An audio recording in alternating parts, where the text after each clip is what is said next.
Meet Ned Fulmer. I'm kind of a hustler myself. I know he puts a lot of care and work into it.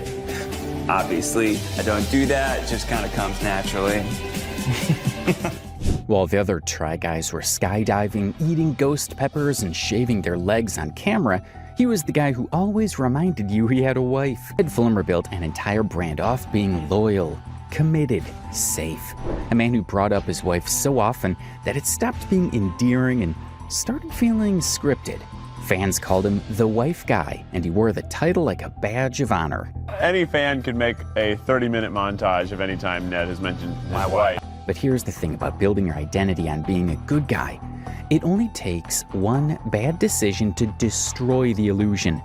When the scandal broke, footage, timelines, receipts, it wasn't just about cheating, it was about betrayal, about trust, and the slow unraveling of a carefully curated image.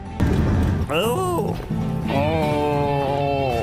feels weird. This leaves us all wondering, was Ned Fulmer always living a double life? Or did the internet force him to become something he could never actually live up to? In this video, we're going to take a deep dive into the rise and fall of Ned Fulmer. From BuzzFeed star to Try Guy to internet pariah. We'll break down the obsession with his wife, the cult of the wife guy, the scandal that shattered it all, and the aftermath that left a once beloved creator in digital exile. This is the story of a man who loved his wife until he didn't. Can't cheat. I gotta do what's right. I can't cheat. I gotta do what's right. Elves are young forever and they're bonded forever. The two things every wedding hopes it should be. If you know anything about this guy, you know that Ned Fulmer became famous for being the perfect husband. Not just a wife guy, the wife guy, the gold standard, the guy who couldn't make it through a single video without mentioning his wife, Ariel. For years, it was his entire personality. Fans expected it, his coworkers joked about it, and eventually it became the content itself. There were cookbooks, couple podcasts, joint appearances, Instagram captions dripping in domestic bliss. If you didn't know anything else about him, you knew he loved his wife. And for a while, that was enough to make him beloved. But then, just like that, it all came crashing down. In September 2022, the internet exploded with footage, rumors, and receipts. Ned Fulmer, the loyal husband, the family man, the guy who literally built a brand on monogamy, had allegedly cheated. Not just on his wife, but with a coworker, a subordinate, someone who worked directly under him at the company he co-founded. The betrayal wasn't just personal, it was professional, parasocial, and public. Try Guys fans didn't just feel disappointed, they felt lied to. We're obviously incredibly shocked and deeply hurt by all of this. This is someone who we'd built a brand and a company with for 8 years. We feel saddened, not just personally, but on behalf of our staff and our fans who believed in us. After all, this wasn't some random influencer cheating on their spouse. This was the wife guy, the one who swore up and down that he wasn't like the rest. So, what went wrong? Was Ned Fulmer always hiding something behind that carefully polished smile? Did he genuinely love the image he sold to millions? Or was he just playing a part? And more importantly, what happens when your entire internet identity is built on being the good guy, and then you mess up in the worst, most hypocritical way? In this video, we're diving into the full story of Ned Fulmer, from his early days at BuzzFeed to the formation of the Try Guys, from his rise as a wholesome fan favorite to the very public unraveling of that image.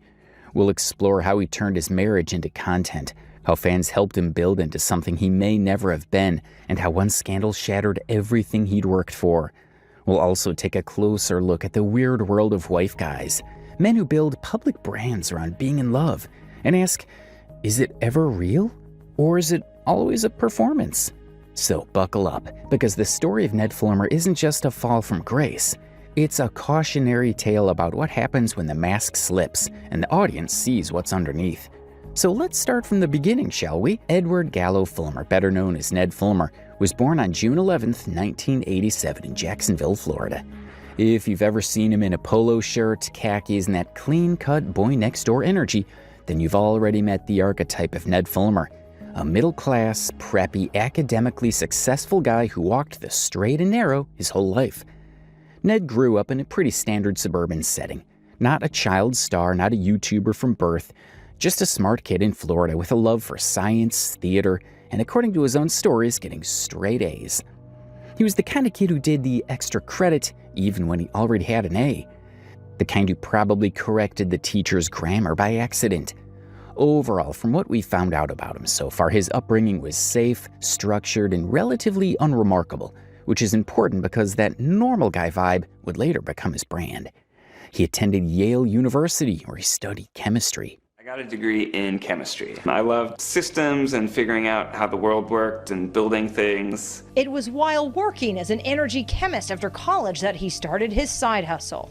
I was working in a renewable fuels lab in Chicago during the day. And at night, I was doing comedy shows. Ned turned out to be a natural performer, but rather... Yes, he wasn't just some goofball who fell into the internet. He was actually on track to have a science career. I was able to discuss the Scoville units and how that level of pain that I was feeling was related to science. Ned... After college, he worked as a chemist in Chicago, specializing in researching renewable energy. He also dabbled in comedy during this time, joining local improv groups like Second City, the same place that launched the careers of Steve Carell, Tina Fey, and Stephen Colbert. You can kind of see where this is going. Nerdy science guy with a funny streak? The internet was going to eat that up. Eventually, Ned made a full pivot away from chemistry and into comedy and production. He moved to Los Angeles and started working at BuzzFeed, the digital media company that, in the mid-2010s, was pumping out viral content faster than you could say relatable. A YouTuber or comedian, digital media entrepreneur. There, Ned started as a development partner and video producer. At the time, BuzzFeed was the perfect platform for young, funny, internet-savvy creatives to experiment. And it's where Ned's life would take a massive turn. It was at BuzzFeed that he met Keith Habersberger, Zach Kornfield, and Eugene Liang, 3 other producers with wildly different personalities. Together, they created a series called The Try Guys, where they'd put themselves in ridiculous or awkward situations, trying on women's underwear, baking without instructions, or simulating labor pains. Like, if this is my underwear, my balls are like schmurr. Feels like somebody put some string in my butt. My ass is literally sucking them up, like a vacuum. No, my butt ate the fabric. It came, it saw, it conquered. It just snarfed it right up.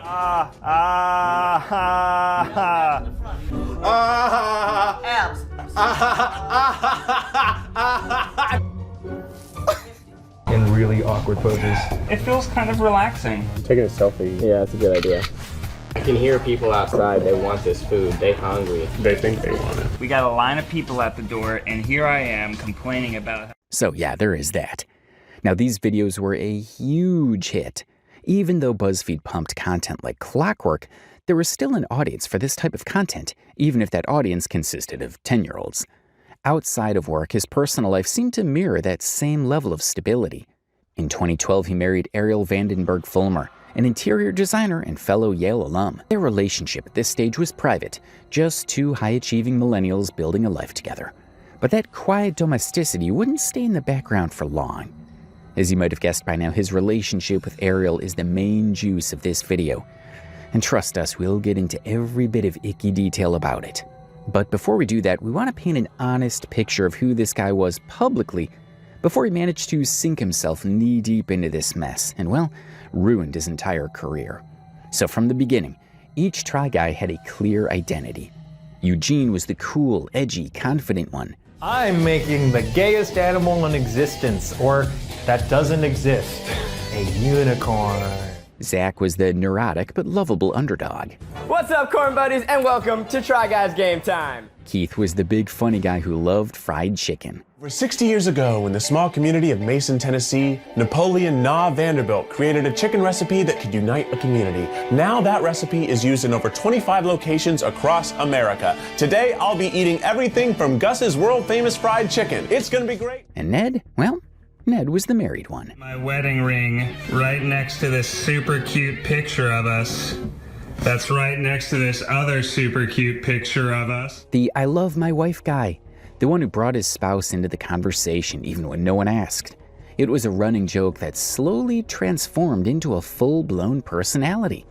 But before we get there, it's important to recognize what Ned brought to the table in those early BuzzFeed days. He wasn't the breakout star, but he was dependable. He had that kind of sanitized charisma that made him marketable to brands.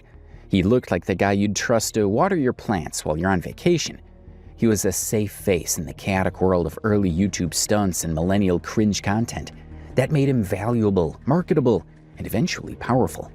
During the time he worked for BuzzFeed, he was a part of diabolical videos. For instance, this video where the entire gang tried fathering robot babies. And you have to change its diapers, you have to feed it, you have to burp it, you have to rock it. We have to change its diaper? How do you change a robot's diaper? So this is like birth right now. This is birth. Oh. Baby's Asian. Baby, get out. It's not alive yet, right? I'm allowed to mishandle it? Sploosh. No. This video was posted on the BuzzFeed Video YouTube channel a decade ago, and it has almost 17 million views right now. Besides, there is a plethora of weird videos by the Try Guys if you go over to the BuzzFeed channel. Try Guys try boob contouring. Try Guys try wedding dresses. The Try Guys intimate with each other. We mean, you get the idea. From eating spicy wings to wearing women's lingerie to getting prostate exams on camera, their videos blended cringe comedy with unexpected vulnerability. And people loved it. If not, they at least watched it. The Try Guys didn't just bring in views, they brought in millions of fans, loyal ones. They became a defining part of BuzzFeed's video identity. At their peak, their videos were pulling in tens of millions of views per month. And they were one of the few BuzzFeed series that managed to feel like something more than just a trend-chasing stunt. But here's the thing about BuzzFeed. It was a launchpad, not a long-term home. As BuzzFeed's content factory pumped out new faces and formats every week, the stars behind the most successful shows started realizing something. They weren't just working for BuzzFeed, they were BuzzFeed. They were the reason people clicked. And eventually, they wanted more than just a paycheck. They wanted ownership. This led to a pretty noticeable pattern. Once a BuzzFeed star went viral, they'd often leave the company and build their own brand. Take Sophia Nygaard, for example. She rose to popularity on BuzzFeed's Ladylike series, then left in 2017 to launch her own YouTube channel, where she now has over 10 million subscribers. Hello friends, and welcome to another video.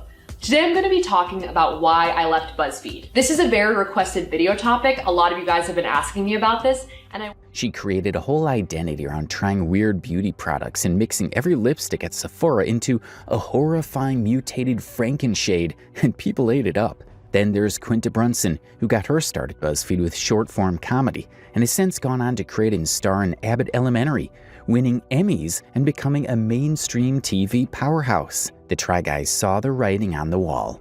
They weren't just content creators anymore, they were a brand, and they didn't want to keep making viral gold for someone else. So in 2018, they officially left BuzzFeed and launched their own production company, Second Try LLC. It was a bold move, but a smart one. They took with them the Try Guys name, their IP, their audience, and most importantly, full control. Now they were no longer just four guys trying things. They were entrepreneurs, content executives, and the faces of a rapidly growing media empire. And with that move, Ned Fulmer went from BuzzFeed employee to co-founder of a business that would carry his face and his wife into everything from merch and podcasts to books and touring shows. But while the other guys focused on their individual lanes, Keith with his love of food, Eugene with creative directing and LGBTQ+ storytelling, Zach with chronic pain awareness and quirky humor, Ned went all in on being the family man, the dad, the husband, the wife guy. He even posted an emotional video filming his first week as a father. He talked about how he bonded with his kid with skin-to-skin contact, how being a dad just naturally comes to him. The days have all blended together. There is no day and night. There is only sleep, eat, poop. For both me and the baby. He also showed his audience how his newborn baby was in the NICU for a while after being born, which again, we're not a big fan of. Nobody wants to have a sick baby. And there are some parents that are there for a month as their baby just gets bigger and gets healthier. They put him in a little plastic case. Sharing deeply personal medical information, especially about a newborn, with the entire internet is never a great idea. A baby can't consent, they can't choose what parts of their life are made public, and turning such a vulnerable moment into content, no matter how well-intentioned it might seem, just doesn't sit right. Some things deserve to stay private, and your child's health should be at the top of that list. However, despite that, the comments flooded in praising Ned for being the best father ever. For the record, this video was posted on the Try Guys channel almost 6 years ago and has over 4 million views. We're going to read some of the comments under this video to give you an idea of how much people praise Ned for being a hero husband and a dad. I hate seeing Ned upset. He's so sweet. I honestly cannot stand him crying. He is going to be the best dad. I seriously cannot stand Ned crying. It shatters me. Literally the sweetest guy. He will be the best dad. I've never seen a dad speaking of his baby with so much love. I wish your wonderful family the best of the world. This is the most real thing ever. You can see how this affected him. And as well as Ariel, I've gained even more respect for Ned because this is the hardest thing for a parent to go through. I mean, what a great guy, right? However, at that time, no one could have predicted just how much that carefully curated image was going to cost him. He was the symbol of modern masculinity, emotionally available, funny, competent, and above all, committed. Or at least, that's what it looked like. What fans didn't know, or maybe didn't want to know, was that behind the scenes, cracks were starting to form. The persona was too perfect, too rehearsed, and in the internet age, no mask stays on forever. In the early Try Guys videos, it started innocently. He'd casually mention his wife Ariel in passing, during a challenge, a reaction, or even just a joke. It was charming at first. You could almost hear the audience collectively sigh, "Oh, he's one of the good ones." The bar for men on the internet was, let's be honest, underground. So a guy who was openly devoted to his partner, that was refreshing. But then something happened.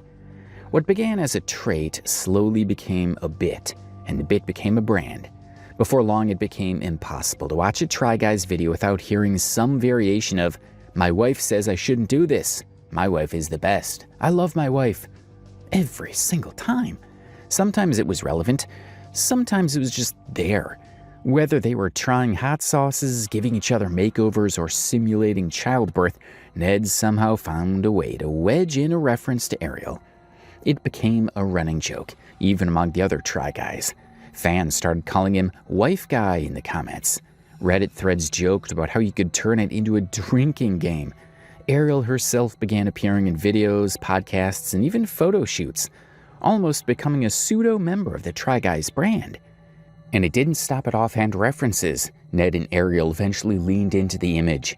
They released a cookbook together, the Date Night Cookbook, filled with romantic recipes and cozy lifestyle content. They hosted a podcast, Baby Steps, where they talked about marriage and parenting with the kind of curated vulnerability that Instagram thrives on. We have a new podcast! Woo! It's called Baby Steps. The raw, the real, the messy, the dirty, the poop in your big boy pants stories of parenting. They made TikToks together. They did photo shoots. Ned wore I Love My Wife t-shirts, unironically. We actually came across this very hilarious complication video of Ned simply saying "my wife" over and over again. If you still don't get the obsession, he even named his car after his wife, the Ariel. At one point, the Try Guys even released collectible figurines of themselves, little plastic versions of each member, each saying a signature catchphrase that summed up their personality. Keith said something to do with food, Eugene's oozed style and sass, Zach's reflected his self-deprecating humor, and Ned's, you guessed it, his figurine literally said, "my wife."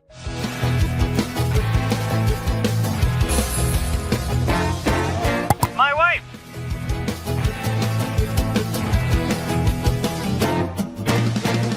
That was the entire identity they packaged for him. Not Science Guy Ned, not Dad Ned, not even Try Guy Ned, just my wife. It was the most literal plastic embodiment of the character he had built, a man whose entire brand had been boiled down to being publicly obsessed with his spouse. At the time, fans found it cute, funny, and consistent. In hindsight, it feels like a glaring red flag gift wrapped in shrink wrap. He was no longer just a guy who had a wife. He was the guy who had a wife. Capital letters, trademark pending. And to be fair, it worked. Fans loved it. In an era of cheating scandals, influencer breakups, and messy public meltdowns, Ned was consistent. He was wholesome. He was loyal. Or so it seemed. That's why it sold. Because people wanted to believe in him. But if you looked closely, there was something very weird about this persona from the very beginning. Because the longer the wife guy thing went on, the more manufactured it started to feel. What once felt like genuine affection started reading like a bit he couldn't turn off. He was shoehorning mentions into places they didn't belong. It felt like someone desperately clinging to a character they knew the audience liked. And let's not forget, he was still a co-founder of the Try Guys company. His image wasn't just personal anymore, it was profitable. Behind every wholesome marriage post was a business opportunity. Every I love my wife joke was followed by a merch drop, or a podcast link, or a new brand partnership. He was the literal embodiment of marriage content creator, except cloaked in the language of authenticity. And yet people didn't question it, because Ned had set the bar so high for himself that no one even imagined he could fall. Even within the Try Guys fandom, a quiet fatigue had set in. But still, Ned doubled down. Because in many ways he had to. He had built an entire personality and business identity on being the good husband, the safe man, the wholesome dad. And as we would later find out, that persona was doing a lot of heavy lifting. Because behind the wife guy mask was someone making very unwife guy decisions. But before we talk about that collapse, let's step back and understand just how deeply Ned and Ariel's relationship was embedded into the Try Guys brand itself. Because once the truth came out, it wasn't just a scandal, it was a betrayal of something the audience had emotionally invested in. Ariel, in turn, became a fixture of Try Guys content. She wasn't just Ned's wife off screen, she was a recurring character, co-host, co-author, podcast partner, and merch model. She appeared in Try It videos, couples challenges, behind-the-scenes content, Instagram posts, and even business photo shoots. Why would you ask me that? It's 5 o'clock somewhere, baby. I asked Ned what he wanted me to say. Because that's how you keep a marriage together. He did not know what to tell because he's told a lot of his secrets. They put a lot of stuff on the internet. Most of his secrets are out there. The thing that Ned doesn't talk about very much is... The Try Guys even leaned into the dual couple dynamic by pairing Ariel with Becky Habersberger, Keith's wife, turning them into a mini franchise of their own. The two co-hosted the You Can Sit With Us podcast, a lighthearted lifestyle show that covered everything from parenting to pop culture to skincare. It was another clever extension of the Try Guys brand, turning the wives into creators and keeping fans emotionally invested. And then came the cookbook. In 2021, Ned and Ariel published the Date Night Cookbook, a highly curated, Instagrammable lifestyle product packed with romantic recipes, cheeky anecdotes, and polished couples photos. It was a brand extension that essentially said, "Look how perfect our marriage is. Don't you want to buy a piece of it?" It sold well. Fans adored it, and why wouldn't they? There was the way Ned would overemphasize his love for Ariel in videos, almost as if reminding the audience, and maybe himself, of the role he was playing. There were awkwardly forced moments where he'd compare other women to his wife, or mention Ariel in contexts where it didn't make any narrative sense. It stopped being natural and started feeling like brand maintenance. There's a reason people started joking online that Ned would bring up his wife even if the video was about chainsaws or foot fungus. Some fans started to wonder, was Ned really that obsessed with his marriage? Or was it just his marketing strategy? And that's the dangerous part about branding yourself around being a good guy. At the end of the day, Ned Fulmer wasn't the first wife guy. He wasn't even the first to monetize fatherhood. He was part of a much bigger wave of men who figured out that the internet loves a guy who appears to love his wife and kids, especially if he does the kind of emotional labor or basic parenting that society still treats like a miracle when performed by a man. Hold a baby? Icon. Fold laundry? Husband of the Year. Remember his partner's birthday without being reminded? Nobel Peace Prize. Somewhere along the way, simply not being a terrible partner became a brand. And the men who leaned into that image, they were rewarded with clicks, followers, book deals, brand sponsorships, podcast interviews, and yes, endless praise. But here's the uncomfortable truth. A lot of them weren't actually doing the work. They were just curating the appearance of doing the work. Take a look at any platform, Instagram, TikTok, YouTube, and you'll find this same pattern repeating itself. A man posts a photo of himself changing a diaper, holding a baby carrier, or making dinner. The caption is something like, "Mom's night off, stepping up tonight." Comments flood in, "OMG, you're such a good dad. Can we clone you? A man like this is so rare." But zoom out, and what you'll often find is that the guy isn't really doing this every day. He's doing it just enough to capture content, just enough to create the illusion. You could call it Instagram husband syndrome, except the reverse. They weren't background players, they're the main characters in a show where the plot is. Look how amazing I am for being decent. In Ned Fulmer's case, it was the ultimate long con. He wasn't just a guy who mentioned his wife, he was the wife guy. He wasn't just a father, he branded himself as a hands-on dad, co-hosting a parenting podcast, and even talking about the pressures of modern fatherhood. And yet, if you actually looked at the content, something started to feel off. There were no real messy moments, no raw footage, no unfiltered glimpses into what being a working parent actually looks like. It was all polished, filtered, camera-ready. The version of parenting you see in a Target ad. And when rare glimpses into real life did happen, like Ned changing a diaper or staying home with a sick kid, it almost always came with a photo, a tweet, a TikTok, or a subtle brag, as if to say, "Look, I'm doing it, clap for me." But let's be honest, he wasn't the only one. Plenty of men in influencer space, and even celebrity world, have ridden the same wave. Adam Levine, for example, built an entire soft boy image around being a romantic husband, only to be exposed for sliding into strangers' DMs with messages that would low-key leave you questioning love. Or John Mulaney, once the internet's ultimate wife guy, had fans devastated when he left his wife, went to rehab, and then had a baby with Olivia Munn. A full public pivot that left fans feeling like the wholesome version of him they had invested in wasn't real at all. Even YouTube family vloggers like Austin McBroom of the Ace family have been accused of cheating, all while pushing out squeaky clean, hyper-produced family content. It's a pattern. These men realize that being emotionally available, supportive, and loyal makes them marketable, and they package it. But deep down, the content is more about optics than reality. It's about being seen doing the thing, not consistently, quietly doing it when no one's watching. Now, before we get to the next part of the video, let's be clear about something important. This isn't about hating men. It's not even about hating dads who post sweet things about their families online. There are incredible fathers, husbands, and partners out there, men who show up every day, quietly doing the hard, unglamorous work of parenting and partnership without turning it into a performance. There are single dads raising kids on their own, and single moms doing the same. And their work is no less valuable because it isn't filmed, filtered, or monetized. This isn't about men versus women. It's about calling out a very specific kind of behavior, the wife guy routine, where love and loyalty are turned into a brand, and the bare minimum becomes a business model.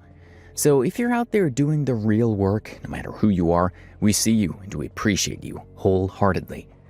Also, we know we've probably said the term wife guys 5,000 times in this video, but we don't know if you guys are familiar with the term in itself, because we weren't sure before we looked into Ned Fulmer. So what exactly is a wife guy? According to Wikipedia, a wife guy is a man whose fame is owed to their content he posts about his wife. The term has been applied more broadly to men who use their wives to upgrade their social standing or public persona. The term exploded in popularity online as a way to describe men, often influencers or celebrities, who built a large part of their identity, personality, or brand around the fact that they have a wife. It's not just that they love their partner, which is great, it's that they won't stop telling you about it, constantly, publicly, performatively. It's become shorthand for a certain kind of over-the-top curated husband energy, the kind where loving your spouse is less about actual connection and more about social media clout. Sometimes it's sweet, sometimes it's cringe, and sometimes, as we've seen, it's a smokescreen for something much more hypocritical underneath. Now let's get to the real tea. What actually happened? It all started in September 2022. A month that, on the surface, seemed completely ordinary in the Try Guys universe. Ned Fulmer was doing what he always did, posting selfies with Ariel, gushing about married life, and promoting their shared ventures like the date night cookbook. The Try Guys were still going strong. Their company was thriving. There was no public drama, no hints of anything going wrong. Ned had been part of the Try Guys for over a decade at this point, first at BuzzFeed, then as a co-founder of their independent production company. He wasn't just part of the brand, he was the brand. The wife guy, the family man, the relatable, down-to-earth dad who just happened to be on YouTube. And then it happened. Out of nowhere, screenshots and blurry video clips began circulating on Reddit and Twitter. A fan claimed to have spotted Ned at a New York City bar, making out with a woman who was most definitely not his wife. The post went viral within hours. The internet went into full detective mode, analyzing the footage, comparing outfits, and cross-referencing social media stories. For the record, these are the pictures that went viral, where you can clearly see Ned making out with a girl who's definitely not Ariel. And honestly, it was just dumb. Like, genuinely, how stupid can you be? You're a public figure. Your whole job revolves around being seen, and yet you're out here getting cozy and making out in a literal nightclub, surrounded by people with smartphones, in one of the most photographed cities in the world. This wasn't a slip-up behind closed doors. This was reckless, loud, and public. It's one thing to make a bad decision. It's another to do it where any random fan could whip out their phone and blow up your entire life in 15 seconds. For someone who helped run a content empire and understood how internet culture works, this wasn't just morally shady, it was straight up brainless. But it didn't stop there. Soon people realized the woman in the video wasn't just a random stranger. It was actually Alex Herring, a producer and on-camera talent at Second Try LLC. She was also featured regularly in Try Guys videos, and some of their moments together have been pretty weird, to be honest. I'm a mattress commercial! No, but you really are, though. Like, Yeah, it is pretty nice. it's kind of nice. Bruh. I have to give my favorite award to Alexandria, who shares a love of drinking ranch dressing straight from the bottle. Yeah, very good. But here's the kicker. She was engaged at the time. My name's Alexandria, associate producer here at the Try Guys. I am engaged. We've been together for about 10.5 years. So yeah, there is that. And the more you zoom out, the worse it gets. Ned wasn't just cheating, he was cheating on his wife of nearly a decade, the same woman he built his entire public identity around. They had 2 young kids together. He had written books with her, co-hosted a podcast, and turned their marriage into a brand. And who was he cheating with? Not just anyone, a subordinate, a producer on the Try Guys team who worked under him in the company hierarchy. That's a huge power imbalance right there. Oh, and on top of that, she was engaged too, to someone she'd been with for 10 years. 10 years! It wasn't just betrayal. It was betrayal layered with workplace ethics issues, emotional fallout, and public humiliation for multiple people involved. It wasn't just messy, it was insane. Like, how do you burn down your whole house, your family, your job, your reputation for something that's sloppy and unethical? Now you might be thinking it was just one picture, a blurry, dimly lit snapshot taken at night of someone who looks like Ned kissing someone who looks like Alex. It's not exactly courtroom evidence. Where's the benefit of the doubt? And honestly, we and the fans would have been more than happy to give them that. If it had stopped there, maybe it could have been chalked up to a weird angle or a case of mistaken identity. But unfortunately, that wasn't the case, because soon more evidence started to surface. Multiple people came forward with eyewitness accounts. There were photos, videos, alleged DMs. It quickly stopped being a rumor and started looking a lot like reality. The sheer number of people confirming the sighting, the digital footprints left behind, it all made the story incredibly believable. This wasn't just gossip, it was a snowball that couldn't be stopped. One of the biggest confirmations that the cheating scandal was real came from yet another public sighting, this time at a Harry Styles concert at MSG, short for Madison Square Garden, a massive arena in New York City. That's right, Ned and Alex were allegedly spotted together at one of the most high-profile events in one of the most recognizable venues in the world. The very first account of an eyewitness that we came across on Reddit was this post titled, "Saw Ned and Alex at MSG on September 1st. The rest of the post read, "I passed them on your way to the 200 level on the escalators. It was 9 p.m. and we were running to our seats because Harry was about to go on and the escalators were basically empty. I got a selfie. Alex was annoyed that I recognized and was talking to them. It was just the two of them and didn't see anyone else, but they might have joined people in seats. We thought if that were the case, there would be some pics shared on social media and you kept your eyes open for them, but nobody posted anything. So Ned and Alex were apparently alone at the concert. No friends, no coworkers, no group outing to explain it away. Just the two of them, together in public, at one of the most popular concerts of the year. And let's be real, if you're trying to keep a workplace affair under wraps, this is just about the worst possible way to do it. But here's the thing, this wasn't the only evidence people had. The internet had already started piecing things together.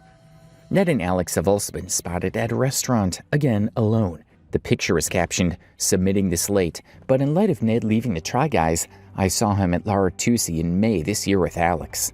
This information came from Dumois. If you were following the scandal in real time, you probably saw the name Dumois pop up a few times. For those who don't know, this is a popular celebrity gossip account on Instagram, kind of like a modern-day anonymous tip line for Hollywood drama. People send in stories, sightings, or screenshots, and Dumois shares them, often uncensored, for millions of followers to see.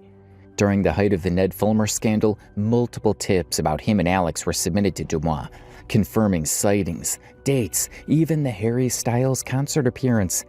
And while Dumois isn't always known for airtight fact-checking, the posts they shared only added more fuel to the fire. It wasn't just Reddit detectives or Twitter threads anymore. It was mainstream gossip pipelines picking up the story. That's when it became clear. This wasn't going away quietly. The worst part of this entire scandal isn't just that Ned cheated, it's that multiple lives were completely upended because of it. There wasn't just one victim here, there were at least two people whose entire worlds were shaken. On one side, there was Ariel Fulmer, Ned's wife and the mother of his two children, who had built a public life, a brand, and a family with him over more than a decade of marriage. She wasn't just his partner in private, she was his co-author, podcast co-host, and a regular face in the Try Guys universe. She had trusted him with her life, her career, and her family. And then on the other side was Will Thayer, Alex Herron's fiancé. Now this is something that we don't see a lot of people talking about.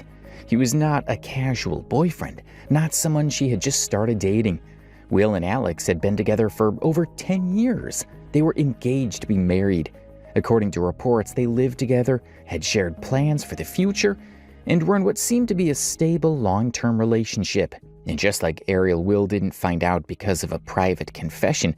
He found out with the rest of the internet, watching his partner's face go viral in a cheating scandal. What makes it even worse is that these weren't just quiet behind-the-scenes relationships.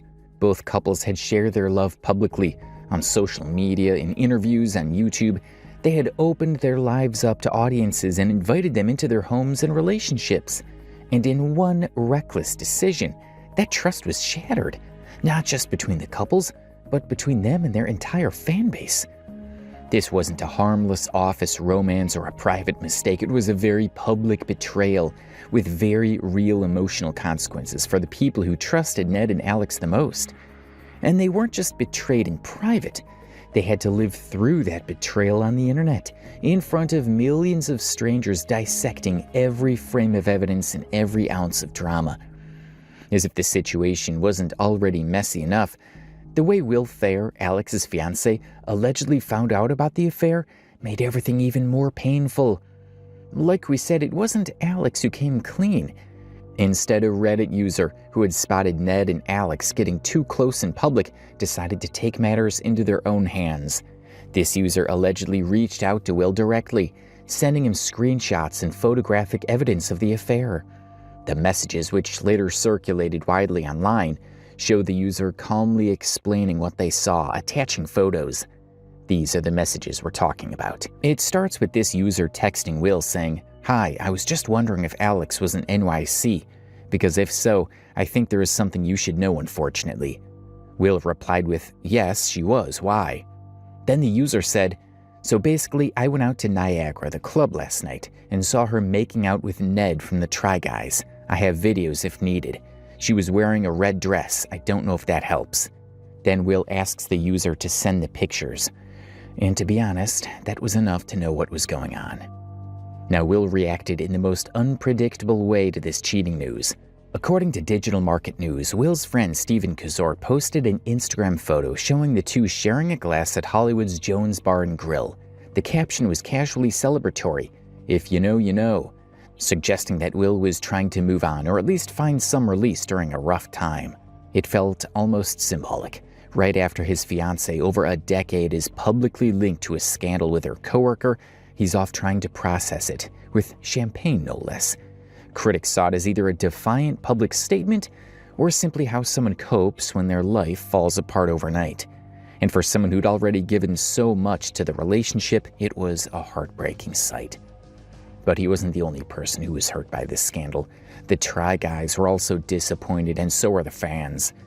About 2 weeks after the scandal first erupted online, the Try Guys finally broke their silence. And when they did, it was clear that the damage was beyond repair. In a formal statement released across their social media platforms, they announced that Ned Fulmer was no longer working with the Try Guys. Just like that, a founding member of one of YouTube's most recognizable groups was gone. They posted this on their Instagram saying, "Ned Fulmer is no longer working with the Try Guys. As a result of a thorough internal review, we do not see a path forward together. We thank you for your support as we navigate this change." Fans were shocked, not only by the swiftness of the decision, but by how serious and final it sounded. Soon after, they posted a video titled "What Happened," where Keith, Zach, and Eugene sat together, visibly upset, and explained how deeply this had affected them both professionally and personally. They made it clear that trust had been broken, that lines had been crossed, and that keeping Ned on the team simply wasn't an option anymore. For a group that had built its success on friendship, relatability, and authenticity, this moment marked the end of an era. Ned confirmed the reports and since confirmed that this had been going on for some time, which was obviously very shocking to us, and we just want you to know that we had no idea this was going on. All of that information was just as shocking to us as all of this has been for you this week. And thus began a 3-week process of engaging with employment lawyers, corporate lawyers, HR, PR, and more, in order to make sure we were taking all necessary steps. From the jump, we were acutely aware of just how contrary this was to the values of the company we've built and those of everyone who works here. This is something we took very seriously. We refused to sweep things under the rug. That is not who we are, and it's not what we stand for. We immediately removed Ned from work activities and engaged an HR professional to conduct a thorough review of the facts. Not only did the Try Guys completely disassociate themselves from Ned, but they went all in on removing any trace of him from their ongoing projects. They began editing him out of recent videos, even reshooting or shelving content that was too difficult to salvage. If a frame had Ned in it, he was either cropped, blurred, or cut entirely. In some cases, episodes that had already been filmed were never released at all. It didn't stop there. Ned was also removed from upcoming merchandise, promotional materials, intros, and even thumbnails. His presence across the brand was scrubbed with quiet urgency, as if to make it clear. They weren't just distancing themselves, they were rebuilding without him. It wasn't just a PR move, it was a full-on reset, both for their image and for their audience's trust. The message was loud and clear. Ned Fulmer was no longer a Try Guy in any sense of the word. And honestly speaking, they did the right thing. The remaining Try Guys, Keith, Zach, and Eugene, didn't owe the internet a scandal, but they did owe their fans honesty. And in a time where situations like this are often swept under the rug, buried behind vague PR statements, they chose accountability instead. They didn't make excuses, they didn't deflect, and most importantly, they didn't protect someone just because he was their friend or co-founder. And that matters. They didn't deserve to be shamed or blamed for the actions of one, or in this case, two people on their team. They were blindsided too. But instead of panicking or covering it up, they addressed it head on, made tough decisions, and moved forward with transparency. Now, for those who might still be a little confused about the whole timeline of the Ned Fulmer and Alex Herring cheating scandal, this Reddit post does a pretty solid job of summing things up. It's a fan-submitted recap that walks through the key details and events. And for anyone who didn't catch the drama as it unfolded in real time, this can help make sense of how it all exploded. The post reads as follows. December 2021. Alex's fiancée Will went through her phone and saw her and Ned had hooked up while on some work trip. They ended up staying together, but Will reached out to Ned, warning him to back off. Beginning of this month, I want to say 9/1 or 9/2, Will and Ned's wife Ariel received videos and pictures from a few people showing Ned and Alex making out at a club, as well as holding hands during the day at a market in New York City. Alex had just landed in NYC to meet up with the Try Guys and their SOs, but got the news, confronted Ned, and when he confirmed him and Alex had been in a relationship for almost a year, she got back on a plane and came back to LA immediately. Not sure how the NYC event played out, but Ned and Alex were suspended almost immediately. When Try Guys had talks with employees, many said they noticed flirting, knew they had lunch hookups, stayed at each other's places occasionally, and showed up to events together. Example, Harry Styles concert, and had a big feels something was up. So this news had been aware to the Try Guys for close to a month, but what sparked the social media questioning and then uproar a few days back was Will releasing some images of the DMs he received on Reddit. Obviously, Ned has been fired. Now that you understand the whole timeline and what actually happened, we'd like to now talk about what it did. There are two people we've barely talked about yet, Ariel Fulmer and Ned himself. After the scandal broke, both of them essentially vanished from the public eye, entering a sort of self-imposed digital exile. Ariel understandably pulled back from all media appearances, and truthfully, who could blame her? While she never gave a full interview or deep dive into her side of things, she did post a short statement on Instagram shortly after the news broke, saying, "Thanks to everyone who has reached out to me. It means a lot. Nothing is more important to me and Ned than our family, and all we request right now is that you respect our privacy for the sake of our kids." Ned's statement, posted around the same time, wasn't much longer.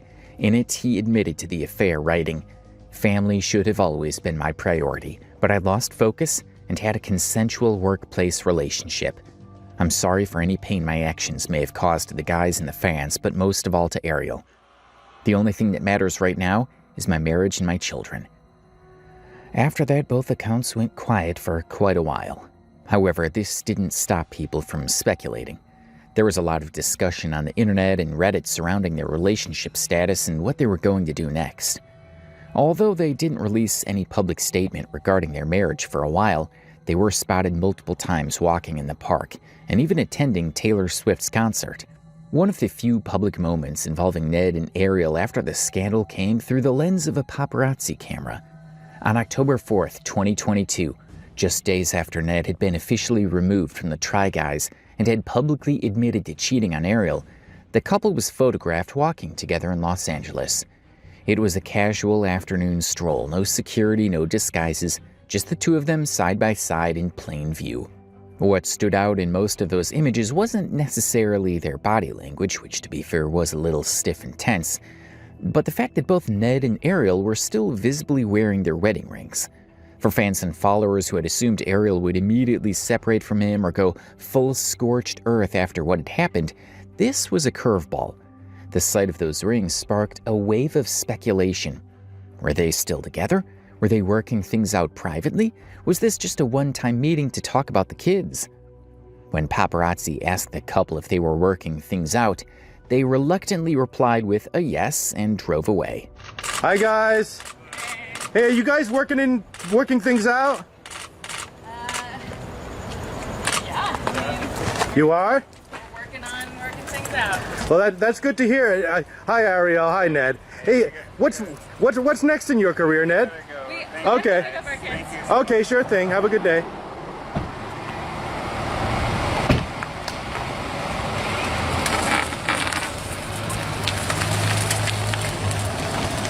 The sighting, despite being relatively mundane, was dissected intensely online. Some fans saw it as a sign of strength, a couple attempting to move forward in private. Others were frustrated, especially considering how much Ned's betrayal had hurt his brand and their collective image as the perfect couple. But the October 2022 paparazzi sighting wasn't the only time Ned and Ariel were seen together after the scandal. In fact, more recently, the two were spotted at Taylor Swift's Eras Tour, attending the concert alongside their son, Wesley, and friends. This sighting once again reignited the conversation about the current state of their relationship. The fact that they were attending such a high-profile event together and with their child suggested that their bond hadn't completely shattered in the aftermath of the affair. Now, the big question a lot of people still grapple with is, should something like this destroy a relationship completely? And honestly, the answer isn't one size fits all. For many, cheating, especially the kind that involves deception, power dynamics at work, and public embarrassment, is a total deal breaker. It's not just about kissing someone else, it's about trust, safety, and respect being shattered. But for others, particularly couples with long histories, shared children, and deeply intertwined lives, it's not always so simple. People can work through infidelity, but it takes serious accountability, transparency, therapy, and time. And even then, it's no guarantee that the relationship will feel whole again. What makes Ned's situation harder to digest is that his entire public persona was built around how much he loved his wife. So when he betrayed that image, it didn't just feel like a personal mistake. It felt like a lie to everyone watching. That said, every couple is different, and if Ariel chose to stay and rebuild, that decision deserves just as much respect as walking away would.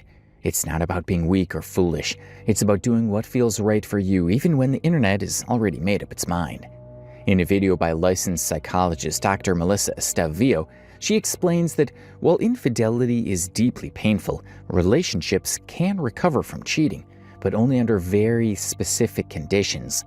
The unfaithful partner must show genuine remorse, take full accountability, and be completely transparent moving forward, while the betrayed partner must be willing to engage in the slow, emotional process of healing and rebuilding trust.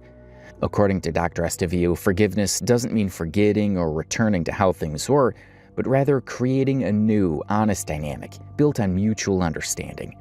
It requires hard emotional labor, often with the help of therapy, and a deep commitment from both people to move forward. In short, cheating doesn't always mean the end, but the road back is long, painful, and not guaranteed. Question. Is it ever possible for a relationship to heal after someone has cheated? As a psychologist and someone that specializes in working with couples, I will tell you that yeah, that absolutely is possible. So all of us know that when someone's cheated in a relationship, the chances are very high that the relationship could end.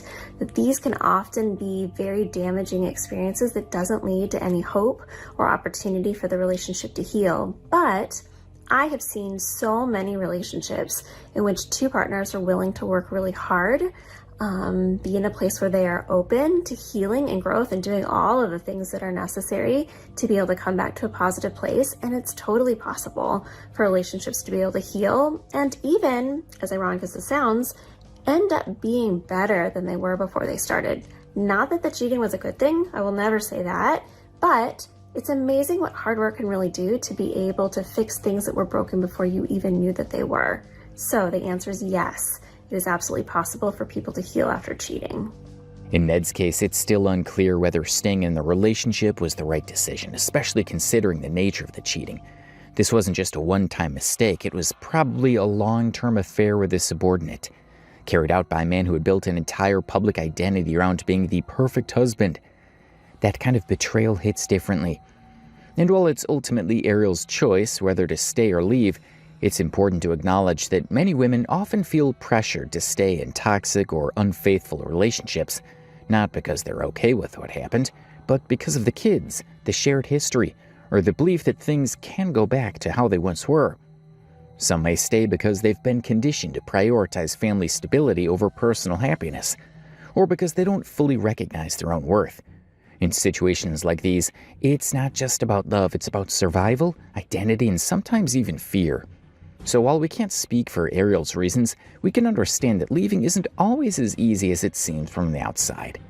However, at the same time, there have always been subtle red flags, even from Ariel's own words. There's a particular clip that resurfaced from a while ago where Ariel talks candidly about Ned, and to be honest, it's uncomfortable to watch. Like Ned and I had the same thing to do one day, and we were here in the office, and we were doing like some PR for the cookbook. We did it, and we drove our car separately here because I think both of us were done for the day. And at 4:30, I'm like, okay, I need to go home so that I can be home when to take care of the kids. And Ned's like, okay, I'll see you in like an hour and a half. I was like, why? Yeah. Why don't I stay here and do work and I'll see you in an hour and a half? It was just such an interesting thing. It didn't even occur to me. Her tone is strained, her words are careful, and the vibe is off. She describes their dynamic in a way that doesn't scream perfect marriage, but rather something more complicated. It's the kind of moment you might brush off as a joke or just awkward honesty at first. But when viewed in the context of everything that's happened since, it paints a different picture. It raises the question, was Ned ever really the doting, supportive husband he portrayed himself to be? Or was that just the carefully curated version meant for the internet? Because if you look closely, the cracks were always there. It's just that people didn't want to see them. And then there's Alex, the other half of this mess. Ever since the scandal broke, people have been digging through old footage, trying to figure out whether this was a one-time slip-up or something that had been brewing under the surface for a while. And honestly, the internet might be onto something. There's a compilation video floating around filled with suspicious moments between Alex and Ned. Subtle glances, borderline flirty jokes, weird tension in otherwise normal work settings. And once you watch it, it's hard to unsee. Just commercial! No, but you really are, though. Like, Yeah, it is pretty nice. it's kind of nice. I have to give my favorite award to Alexandria, who shares a love of drinking ranch dressing straight from the bottle. Yeah, very good. It's a great stuff, my lord. I feel like today I'm the fun food daddy.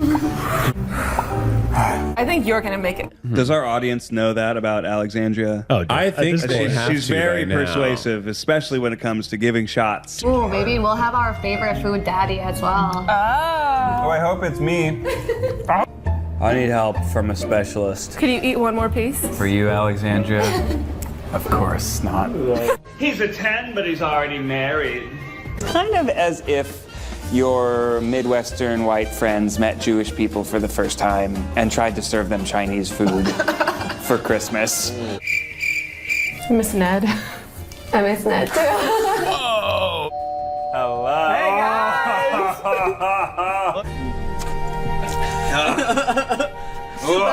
It was good. It's not good. If it was good, I'd put this in my mouth and go, oh. While none of it screams outright affair at the time, in hindsight it's clear that the red flags, however small, were always there. These weren't just coworkers. There was a chemistry that didn't quite fit the boundaries of a professional relationship, and fans who rewatched their old videos picked up on the vibes they'd previously ignored. That being said, we would now like to talk about their current life. What is Ned and Ariel's status right now? Because this seems to be a burning question with no proper answer. We tried to look at Ariel's social media to get an idea of what's going on, but she's since privatized her account. As of now, there is no official record of a divorce, and both Ned and Ariel continue to use the Fulmer surname on social media. That said, Reddit discussions hint at a possible separation. Some users report that Ariel has quietly moved on, starting a ceramics business, going private on Instagram, and maintaining her brand independently. Others believe they're still together in some capacity, like co-parenting their children, even attending events like the Eras Tour as a family. In short, the couple seems to be in a private gray zone, not officially divorced, but not actively presenting as the perfect marriage either. Ariel appears to be carving out her own path beyond the wife guy image, while Ned stays mostly silent and out of the spotlight, possibly working behind the scenes. Besides this, one of the biggest lingering questions online is, how exactly are the Fulmers making money now? Because for years, Ned and Ariel were deeply embedded in the content world. Between the Try Guys, their cookbooks, their podcast Baby Steps, Ariel's lifestyle brand, and countless sponsored posts, they were basically a mini media empire, and a profitable one at that. But after the scandal, both of them essentially vanished from the internet. Ned stopped posting almost entirely, and Ariel significantly scaled back her public presence. No ads, no new podcast episodes, no book tours. It's left fans wondering, what's paying the bills? Are they living off savings from their peak content days? Does Ned have some behind-the-scenes consulting gig now? Is Ariel working privately or focusing on a small-scale business? A Reddit user asked the same question, expressing his need for information on Ned Fulmer. He wrote, "I care less about the state of their relationship than I do about the practicalities of dropping off the face of the earth for a year. They were chronically online and both derived their incomes from Try Guys LLC, which Ned was removed from. You'd think Ariel would be doing brand deals again by now, or using the interest to launch herself as a mommy blogger or something." We thought this question had a point, so we did a little bit of digging and found out that Ned has been doing some other things. He actually recently updated his LinkedIn profile. According to his updated bio, Ned is currently the founder of Fulmer Media Inc., a company that, as described on the profile, develops IP for studios and invests in major brands. It's a vague description, and there's not much public information available about any actual projects, clients, or partnerships. Still, the update suggests he's trying to pivot behind the scenes, away from being a public-facing personality to someone more involved in the business and development side of media. He's also made subtle changes that signal a rebrand. Ned now frames himself as producer, writer, host, and continues to flaunt the New York Times bestseller status he earned with the Date Night Cookbook. He no longer mentions the Try Guys directly in his main bio, but instead lumps it into a list of former affiliations.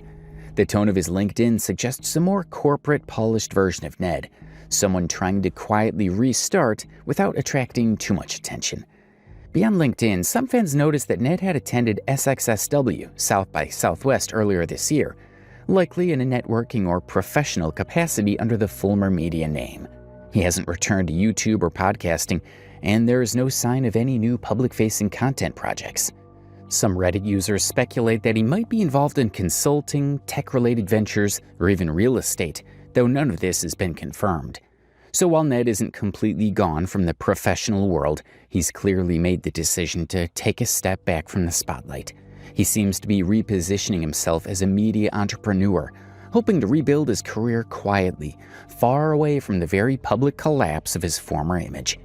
After everything we've discussed, from the glossy rise of Ned Fulmer as a beloved wife guy to the dramatic downfall that shocked the internet, it's hard not to walk away from this story with a mix of emotions, disappointment, confusion, and maybe a little bit of grim clarity. This wasn't just a case of someone cheating. It was the collapse of a carefully curated persona, a public image that revolved around love, loyalty, and family values, only to be shattered by private decisions that contradicted everything he once stood for. The ripple effect was massive. Fans felt betrayed. The Try Guys, a group built on camaraderie and trust, had to scramble to hold their brand together, make painful decisions, and publicly distance themselves from a close friend.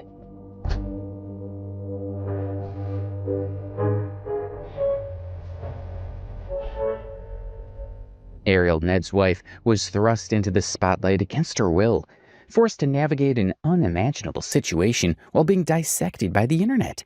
And then there's Alex and her ex-fiancé, collateral damage in a drama that none of them likely imagined would become international news. And yet, maybe that's the real takeaway from all this, that public personas aren't real. That the more curated, polished, and perfect someone seems online, the more likely it is that things behind the scenes don't match. That people are flawed, deeply, stupidly flawed, and the internet has a way of turning those flaws into theater. We also need to be careful about where we direct our anger. This isn't about hating men or wives or even influencers. It's about holding people accountable when they market themselves as role models but act in ways that are the complete opposite. It's about realizing that some wife guys might just be regular guys using their relationship for clout, and that sometimes behind every perfect family photo or couples vlog, there's a lot of pain that we'll never see. So where do Ned and Ariel go from here? What does redemption even look like in a world that never forgets? We don't know. Maybe they're trying to make it work. Maybe they already called it quits. What's certain is that their story, once painted as picture perfect, now stands as a cautionary tale. about performative love, about parasocial relationships, about believing the internet too much. In the end, maybe the lesson isn't just about Ned, it's about all of us. The way we watch, believe, and sometimes worship people we don't really know. The way we forget that behind every smiling thumbnail is a real person, capable of lying, failing, and disappointing us, just like Ned did. With this, we'd like to wrap up the video. We genuinely tried our best to break down the entire Ned Fulmer scandal for you, from the golden days of Try Guys to the fall of the internet's most famous wife guy. If we happen to leave something out or missed a small detail, please understand that researching and putting together a video like this takes a lot of time, energy, and yes, it definitely gives you a bit of permanent brain rot. Trying to make sense of scandals, timelines, deleted posts, and vague Instagram stories is no easy task, but we do it because we love storytelling, and we love diving into these online mysteries with all of you. That being said, if you've made it into this video this far, then first of all, you're a real one. Please don't forget to give this video a huge thumbs up, subscribe to the channel, and turn on notifications so you don't miss any of our deep dives in the future. Your support honestly means everything to us. Also, take a moment to drop a comment down below and let us know, what do you think about Ned Fulmer and his epic fall from grace? Do you believe he's truly sorry for what he did, or was it just damage control? Do you think this scandal could have been avoided? And most importantly, how did it make you feel as a fan, or maybe even just a casual viewer, seeing someone build a whole brand around family values only to throw it all away in such a careless, public way? We'd especially love to hear from longtime Try Guys fans. What did this moment mean for you? Did it change how you viewed the group? And do you think they handled it the right way? Let's talk in the comments. We'll be reading all of them. See you in the next video.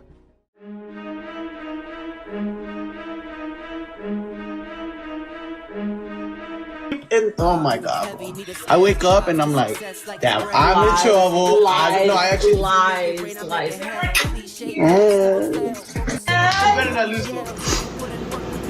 It does stink.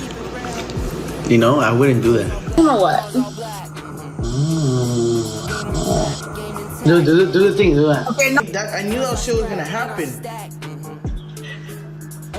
That's how it gets out there. Oh my god, bro. Y'all don't listen for shit, and that's the shit that pisses me off.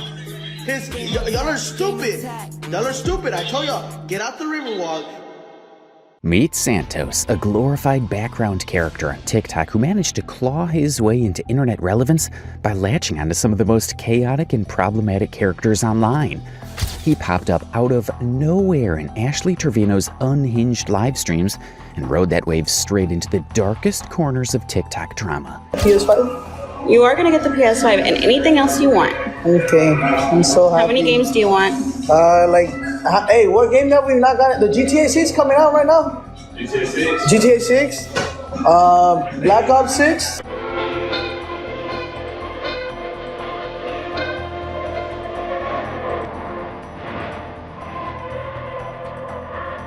Now, if you've been blessed enough to not know who Ashley Trevino is, allow us to ruin your day. Ashley is widely known as one of the internet's most unwell moms, with a rap sheet that includes multiple CPS visits, online meltdowns, and a disturbing tendency to overshare every aspect of her train wreck life. From flashing her viewers during live streams, to proudly admitting she's into dating literal prisoners, to grooming boys barely out of high school, she's got the internet's worst behaviors on lock. Oh, and she has 2 very young daughters through all of this, which makes the whole thing about 10 times worse. And y'all are really trying to get my kids taken from me, and it's not gonna happen. Do you know how many CPS cases I've had on me in the last 4 months, and I still have custody of my kids? Like, you do understand when you call CPS, you have to have actual proof that they're in an unfit condition. I took a bird bath. I'm just kidding. I seen his pee-pee. He's seen the new. Oh, you want to say that? Yeah. He's seen the new. You better stop. Hey, so I'm ahead. I stopped at the gas station there yesterday, and both of the cashiers, I was like, Daddy, just kidding. Could not afford the kids' Christmas presents, you guys. This is all I bought. It's okay, this is what I bought. You see those little bags right there? So, Bath & Body Works. Santos, of course, didn't just associate with her, he dated her. Let's set the stage. Ashley was 35. Santos was allegedly 19. Gross, right? But hold your sympathy for a second, because this isn't a case of a naive teen being groomed by an older woman. Nope. Santos has proven he's just as messy, and arguably just as dangerous. This guy's lied about his age more times than we can count, faked a military ID and certificate, and has even been accused of sexual assault by multiple women. And yet somehow, despite all this, he continues to grow his social media following by partnering up with equally unhinged creators like Brie Olson and Shoddy Bay, creating a revolving door of chaos and drama.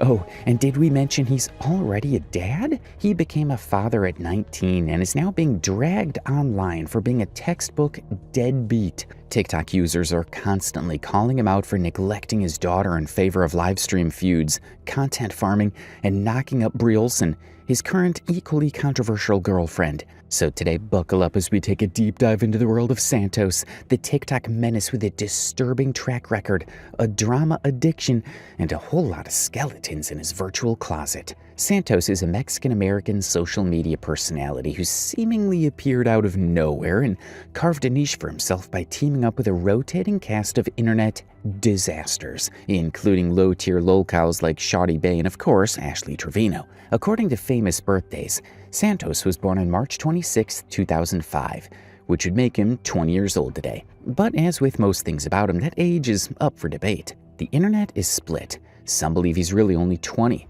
Others think he's much older, and that the age he's parroting around is part of something far more manipulative than just a number on a bio. But we'll get into all that sketchy stuff a little later, don't you worry. Right now, let's look at the kind of content Santos produces for his nearly 1 million TikTok followers. And spoiler alert, it's just as chaotic as the people he associates with. The first video Santos ever posted on TikTok was on July 17th, 2021, a seemingly harmless post that would end up marking the beginning of one of the most baffling character arcs on the platform.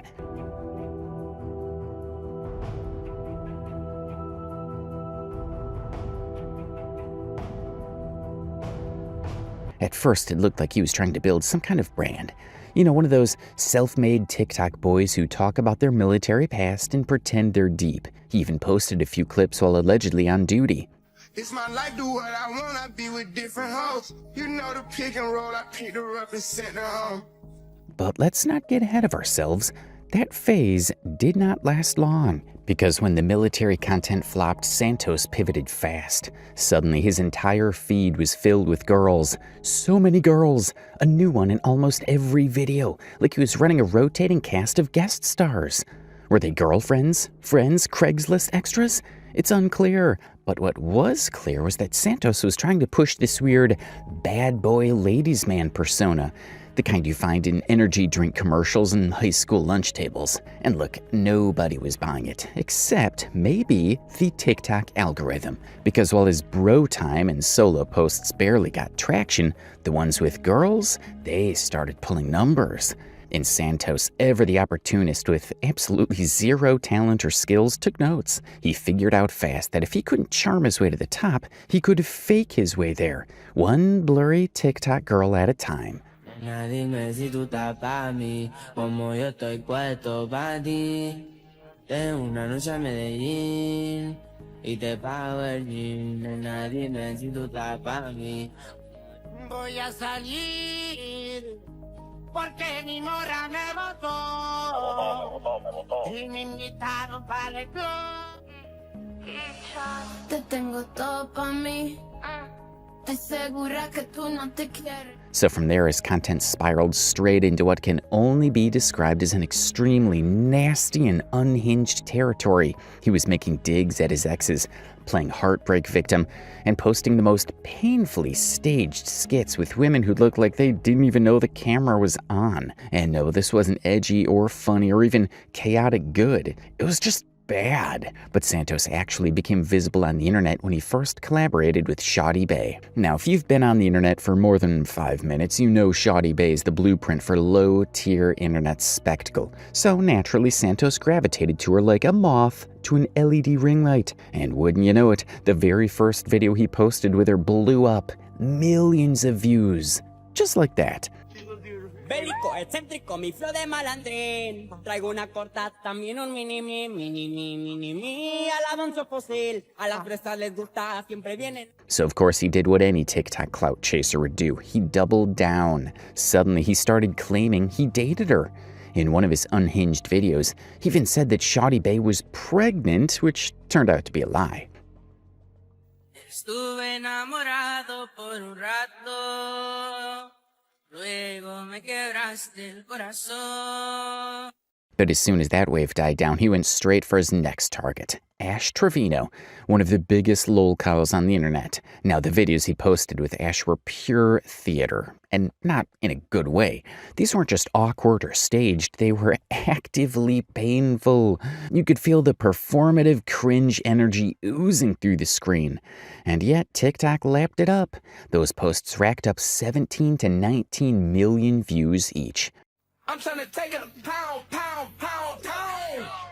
I'm trying to lay that shit down on her. Ábranle paso a la modelo de revista. Tú no estás viendo la chapa esa mamacita. I love her.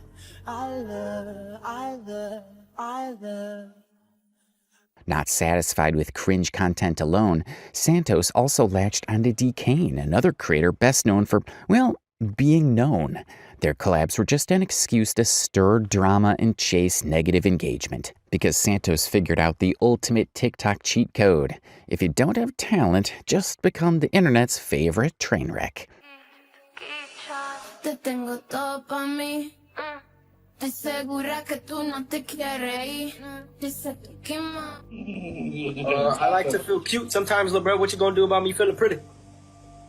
Throw a gate at you? But perhaps the most confusing piece of this low-budget reality show is his beef with someone named Honey Pack Amanda, the mysterious, semi-mythical TikTok entity associated with libido enhancers and tiny gas station sachets. According to Santos, he got into an argument with her at a pool party. The argument got heated and turned into a physical fight. So I know everyone's been asking how am I doing and everything. Doing okay now. You have a few bruises on my face and that's it. But let me explain what happened.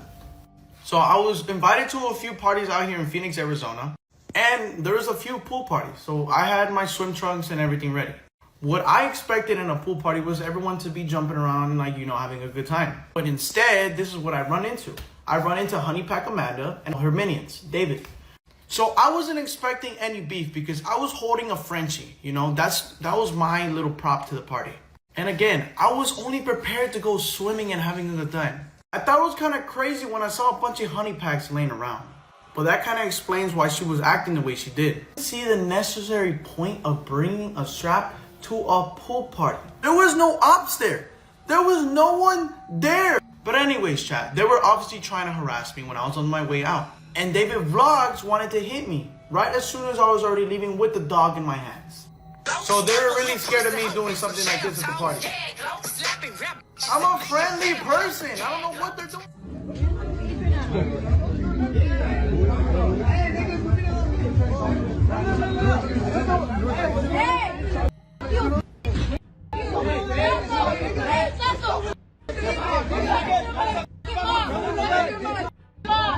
In the comments section of this video, a lot of people pointed out that he might have said something about Amanda's mom that started the argument. So Santos might not be as innocent as he's playing out to be. The point we're trying to make here, and trust us, it becomes painfully obvious once you scroll through even 5 of his TikToks, is that Santos doesn't have a brand. He has a strategy, and that strategy is drama. His entire online identity revolves around inserting himself into the most chaotic, messy, and emotionally volatile situations he can find, all at the expense of other people. He doesn't create content, he creates tension. And let's be real, he has no talent, none at all. Not even by TikTok's already dangerously low Lolcow standards. So instead he leeches onto controversial creators and hot-button storylines like his life depends on it. His most recent host is Brie Olson, a TikTok personality who recently became a mother and has been involved in some of the most unhinged behavior we've seen online. She's currently locked in an exhausting and very public custody battle with her baby daddy, and from what we've seen, she's already lost custody of her son.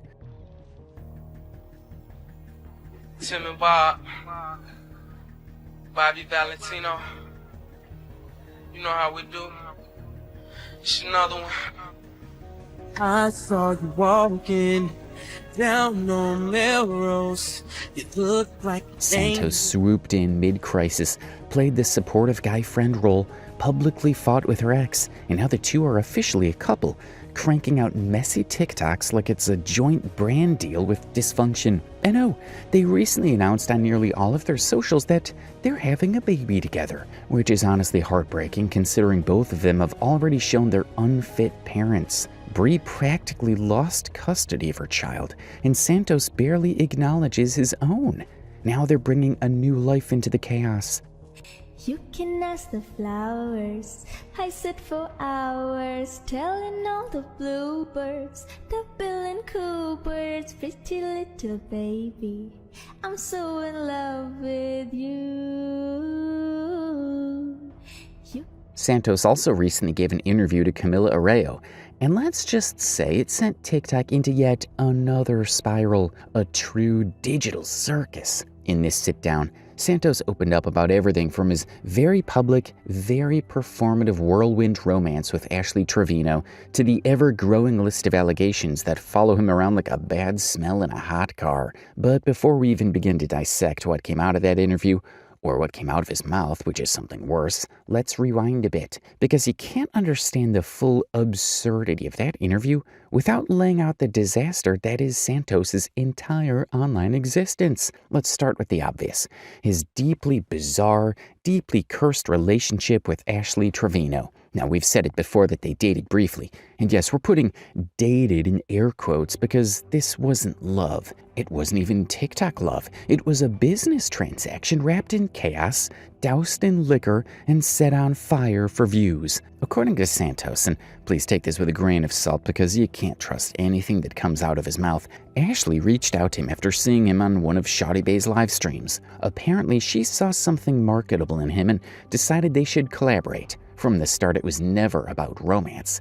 It was only about attention. Two creators with zero self-awareness and even less chemistry deciding to monetize delusion. How did you and Ash Trevino become associated with each other? To be honest, I just, got a request. So you started doing lives? Yeah. You normally do lives with random people? Yeah. Okay. So she was trying to reach out to me, and I was at Shawty Bay's house, and it just stirred up a lot of drama.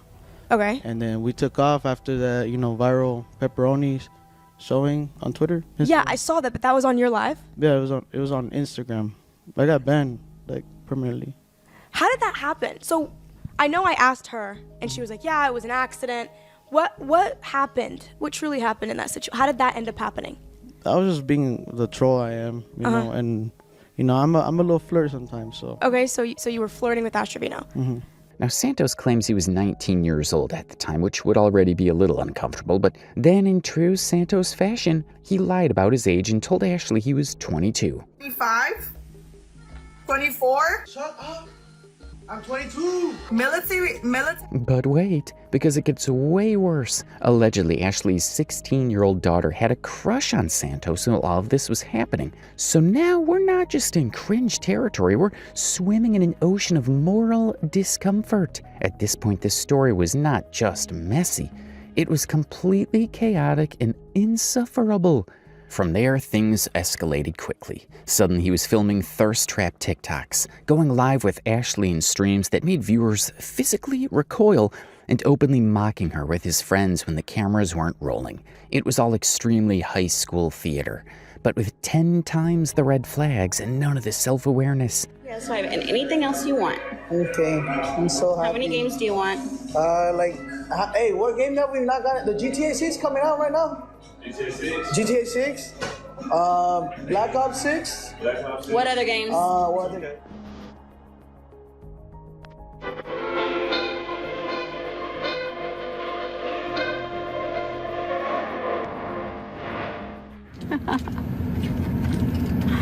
There's 6,000 people on here.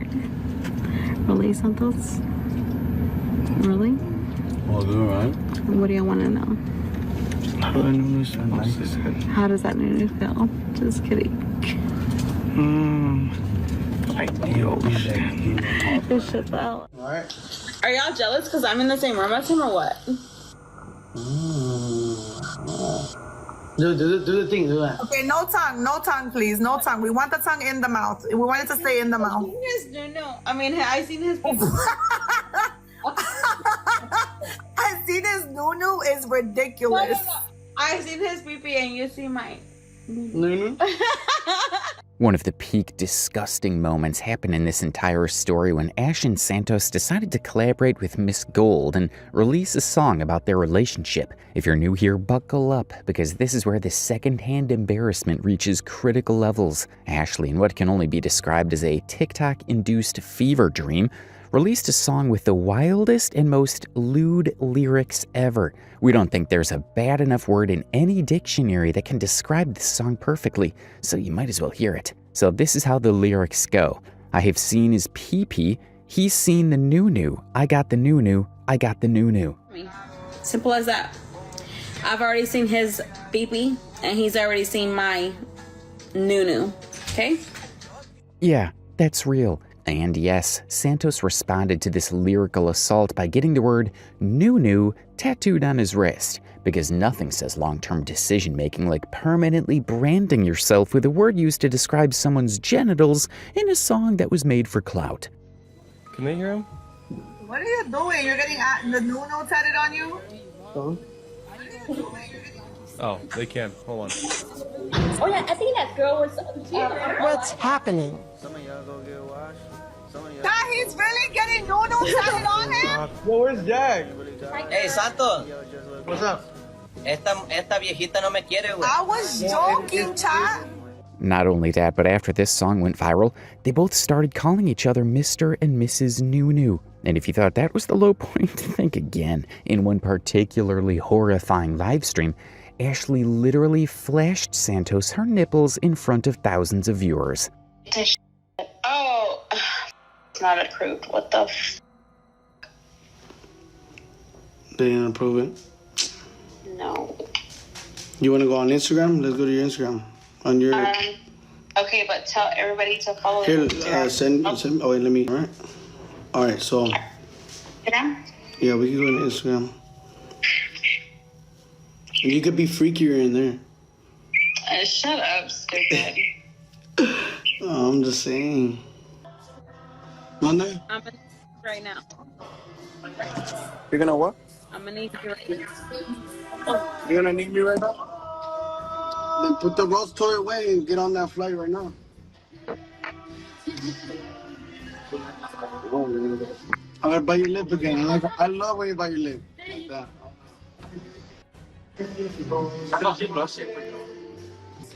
Baby, Lick whatever you want. Pull up. I'll let him. Say, pull up. If you really bad, say pull up. Vas a ver qué feo. She also showed him her infamous rose toy, a detail we wish we could unknow. She later claimed she was blackout drunk, which, if you've ever watched one of her live streams, might just be her natural state. Everybody who's followed her for more than a day knows that she records most of her content in a drunken state. But honestly, Santos seems sane enough to know right from wrong. He wasn't some clueless kid caught in a storm. He chose to get involved with Ash, fully aware of what that entailed. He played into the chaos, milked every ounce of it for views, and now conveniently acts like he was the innocent one all along, as if Ash was the only unhinged party here. Nice try, Santos. The good thing is that their collaboration or relationship did not last long and imploded in a glorious pile of livestream rants, subtweets, and mutual humiliation. The two began hurling accusations at each other like it was a TikTok-sponsored tennis match. Santos uploaded a TikTok saying that he had cut her off, blocked her, and claimed her house had bed bugs and that her daughters slept on air mattresses. Mrs. Nunu, I'm officially done with you publicly and privately. I blocked your number and I got your man. And we're in Mexico. Your kids sleep on air mattresses. I saw one of them pop. And you slept over one time. Don't lie, you got one of those, right? Yes or no? Yes or no? You got one of those. I ran away because they were crawling everywhere where I had to go. I had to get out of it. And no, it does not smell well. You can ask Santos.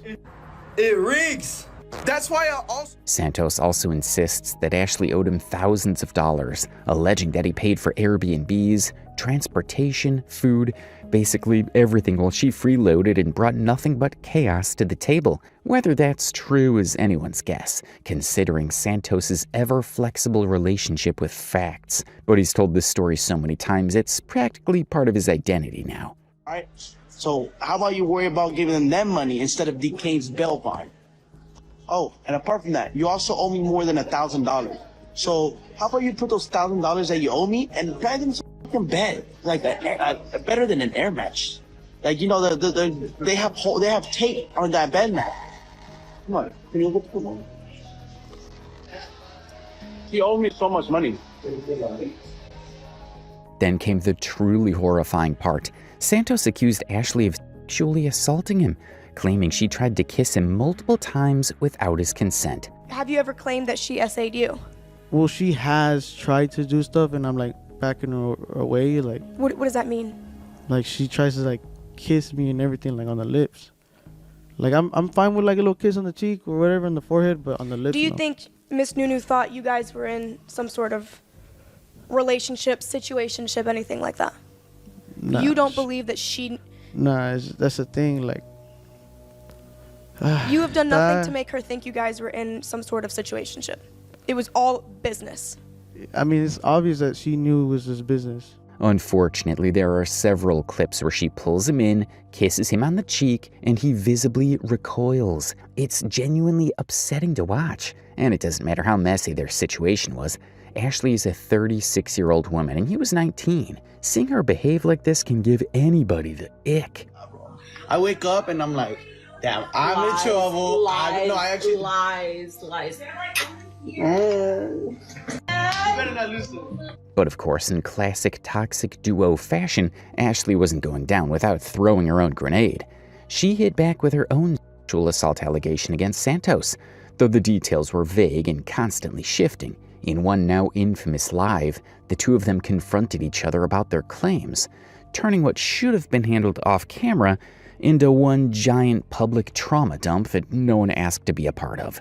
Oh, tonight, Ashley, Trevino, and Santos were arguing with each other during the live. So before they ended up like this on a single live together, she was lying about him on her own live, and then he was lying about her on his own live. Like, she was saying she was gathering evidence because he was hitting her and she like showed a bruise on her arm. Then they came together and Ashley was pressing him like, why'd you say I was on a contract with you? Like, I don't be making no money with you or like around you. Like, you didn't make me, I made myself. And he was like, well, did I not like make all these other people like Goldie? Like, I changed her life. Now her live streams get like 10,000 people. So I did that. So I did that to you. And then he apologized for everything. And then they went back to loving each other.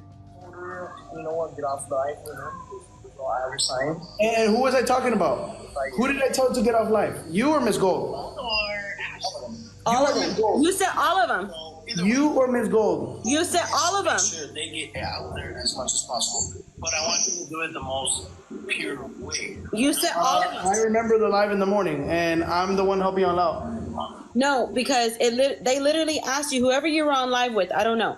But it said they asked. I was on live with Brianna and... Okay, so they said, who do you have under contract? Miss Gold and you said all of them. All the... Okay, where are the girls that are... Every single girl that I'm putting on is on a 5-year contract. Every single girl I put on is on a 5-year contract. Miss Gold or Ashley? All of them. Okay. Yeah. So either way, my goal is to make sure they get out there as much as... And as if things weren't already nuclear level messy, Santos went on to make videos mocking Ashley's nunu, calling it dusty, smelly, worn out, you name it. In retaliation, Ashley claimed that Santos licked her rose toy. Miss that nunu? Yeah. Low key, yeah. It would be kind of dusty when I'd be like, you know, from the back, but... What? We're talking about Ash? It'd be dusty. I had to wipe it off real quick before anything. Just add some cobwebs. I'm a granny pounder. Bro, you're tripping. I am a granny pounder, bro. Santos was caught licking your rose toy on live. What the f were you doing with that toy? Nothing. So he just wanted... I just had it sitting right there the night that he came over. Right. Yeah, we're sorry too. We wish we were making this up. We wish we could bleach the memory from your mind. But sadly, this is all real. This is content now. And if you've made it this far, congratulations, your brain is officially as damaged as ours.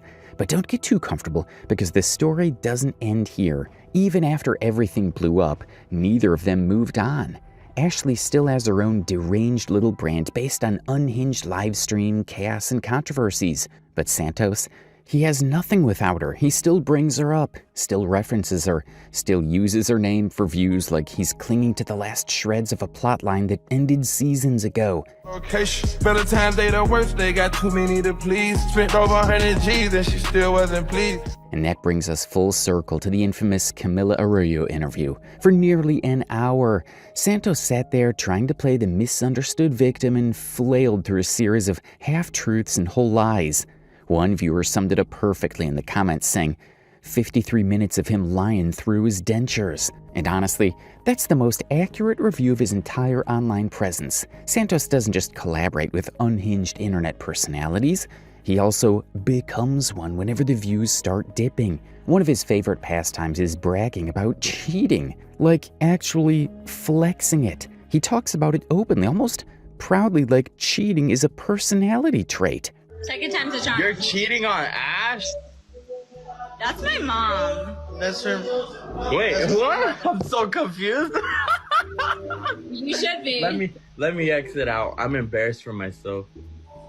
Take care. Cuídate. Mwah. In one especially unhinged moment, he kissed Brie Olson on camera, knowing full well that he was still involved with Ashley and that Brie had a boyfriend at the time. And when Brie's boyfriend confronted him, Santos did what he does best, lie. He denied everything, then doubled back and claimed he tripped into someone else's girlfriend's mouth, apparently. To say on social media, right? The one I told you? Yeah, that one you would get sued if you said that. Yeah, yeah. Christmas. We should watch that. Bro, look, this is the best Christmas present I could ever wake up with. Jenny, thank you for the galaxy. Look, like waking up to that Christmas present and this Christmas present. Good Christmas. And like, come on, like, you have to think about it. Like at my age, like as a guy. Wait, have you like, been to Corpus? Yeah. Really? It's really close to San Antonio. It's like 2 hours. I'll show you a few pictures of Corpus. You're on the beach or no? I had little girls at the time. I used to wear girls when I was younger. Where's the And so okay, like I got rated this year. Like one of my. Yeah. So yeah, people already know. People already know what. Also, I'm in a court case right now, so I don't. Ash, wait, is that the real Ash? Let me see. I can't tell. Yeah, that's the real Ash. All right, Ash, we're heading over there. Oh, I'm heading over there in a bit. I'm just waiting for my outfit to come. I know. I'm trying to take a nap too. I'm so tired. I'm gonna spend Christmas with Ash. Yeah. Oh, this reminds me of when you and Bree were together. Remember that? Bro, there's no guys. They were not together. we were just hanging out. We were together, right? Huh? No, we were hanging out. They were not together. I was in Dallas to see my son. Hey Ty, they are lying to you. There is literally clips of them kissing. Lol, don't be the delusional. Never go to Dallas. I only was there to see my son. That's why I went. And they're Santos together, was already there because he was hanging out with Ash. Remember? Yeah, I was with Ash.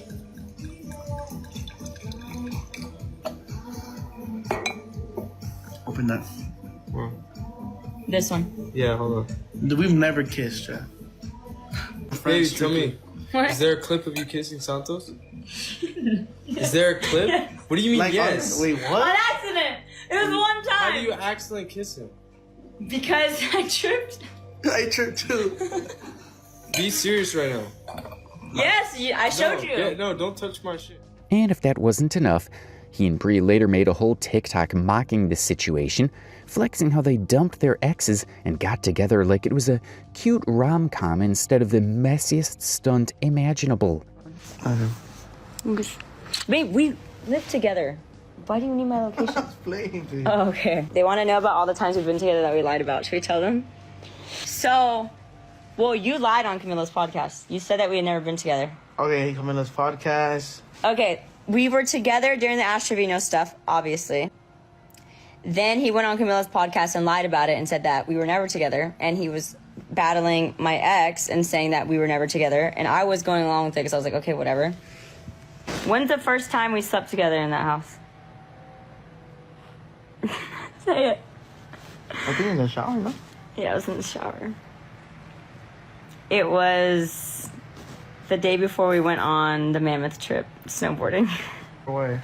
Okay, so we hooked up in the shower the day before we went on the snowboarding trip with Itai. And then we had that whole trip and everyone was like, y'all look like y'all like each other. Oh. All right. Nah, but we were already feeling it. Why were we feeling each other already? There's even a clip of Santos proudly admitting he cheats. Like it's just something cool guys do. There's no more me and Saudi. I'm moving now. Other than being a crappy partner and a professional clout leech, Santos is also often called a deadbeat dad, and well, there's some truth to it.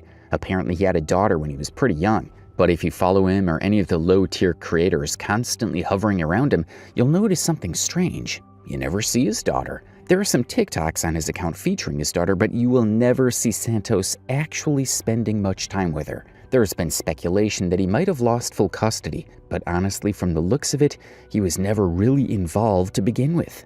Multiple TikTok creators who've had beef with him have brought this up during lives and videos, and every time, Santos has absolutely no idea what to say. He either goes quiet or mumbles something vague and moves on. Take this clip, for example, where 2K called him out directly for being absent from his daughter's life. All of the mothers were influencers, and if they got paid to post their baby, or if they got paid to post how they parent and all the parenting advice and just things they do as a parent, if they got an opportunity to get paid for it, they would do the exact same. You're in that opportunity to do that, and you don't even do it. You don't even do it in real life. This dude, you make your parents take care of your kids. I have one parent. Stop saying parents. I have one mom, okay? And my mom, I don't make her take care of my son. And your kid has two mothers. And your kid has two mothers. No, my son has one mom, and my son has one grandma. Exactly. And your daughter has no dad. I'm there when I can be. I'm not able to be there. I'm not able to be there 24/7. Then why aren't you? I'm not. Why aren't you? Because I put myself in a position. Young. Hey, even when my son is with his mom, I'm still there. Partying. Yeah, you wake up Chris Breezy. That's how y'all broke up. Y'all woke up Chris Breezy, chat. Come on. If you don't know who this guy is, he is 2K, the baby daddy of Santos's current girlfriend, Brie Olson. And yes, this is the same 2K who filed for full custody of his son after Brie literally kidnapped the baby and took him to a content house in LA without telling him. That whole mess was its own level of insane, and we've already covered that disaster in another video. But this information should not come as a surprise because we already informed you that everyone Santos associates with is unhinged and insane, just like him. But do you know a fun fact? Santos was there at the content house with Brie while she hid her child from his actual father. And guess what Santos suggested they do with the baby? Prank him. Yes, prank a toddler. There's a clip where Santos is suggesting throwing water on the baby and recording it. Yeah, but I'm saying, like, they're still going to the other ones. Your village is a bunch of all enjoy jail bitches. Okay. Now stop going. Bath time. Turn it up. Anonymous. Brie, should we bring Winter and like splash more water? He's so. And just as a reminder, this is the same man who's about to become a father again. A man who ignores one kid, encourages pranks on another, and somehow thinks he's built for round 2. Now let's talk about Santos's age, because as we already told you, his age is up for debate. So initially, when he came into contact with Ash, he said during a live session that he was 22 years old, and for a while everyone just rolled with it. But then something weird happened. A person who was live with Ashley at the time noticed something strange on his military ID. According to the ID, his birth year was 2000, which would make him 24 years old today. That means you're 25? 24? Shut up. I'm 22. Military ID doesn't lie. He's 22. He's 24, guys. He's of age. I got his ID right here. But here's the thing. His military ID is allegedly fake. For a good chunk of time, the internet genuinely believed Santos was 24 years old. But then came another twist. The police showed up at Ash's house, claiming that Santos was actually 19. They showed up at her place because Santos was drinking at her house, which of course is illegal for someone underage. The officers even warned Ash to be careful with him, which says a lot, considering she herself is constantly being warned about. So, But he's not drinking. I had a reason to be here. Yeah. Okay. Yeah. He's 19 years old. Nobody's going to jail. You need to be a little more aware of who's coming to your house. Can you please tell them to quit harassing my dad? No. Don't you worry That's about y'all it, on okay? TikTok. Okay? No, but they're on the phone. Like, you bitch. Here's your ID. Can I put the, open up your Here's your ID back. Thank you. Just be a little more aware who you got coming here. People are watching. He's drinking. You provide alcohol to a minor. That's an offense. Okay, but he's literally not even drinking. Understand. Nobody's going to jail. Okay. I'm just saying. So y'all have a good night, okay? Thank you. Can I ask you something real quick? What's up, man? Is it against the law, just so you know? I put that sign up there for my daughter. For somebody to come. You're goofy. Take it. My fucking age, bro.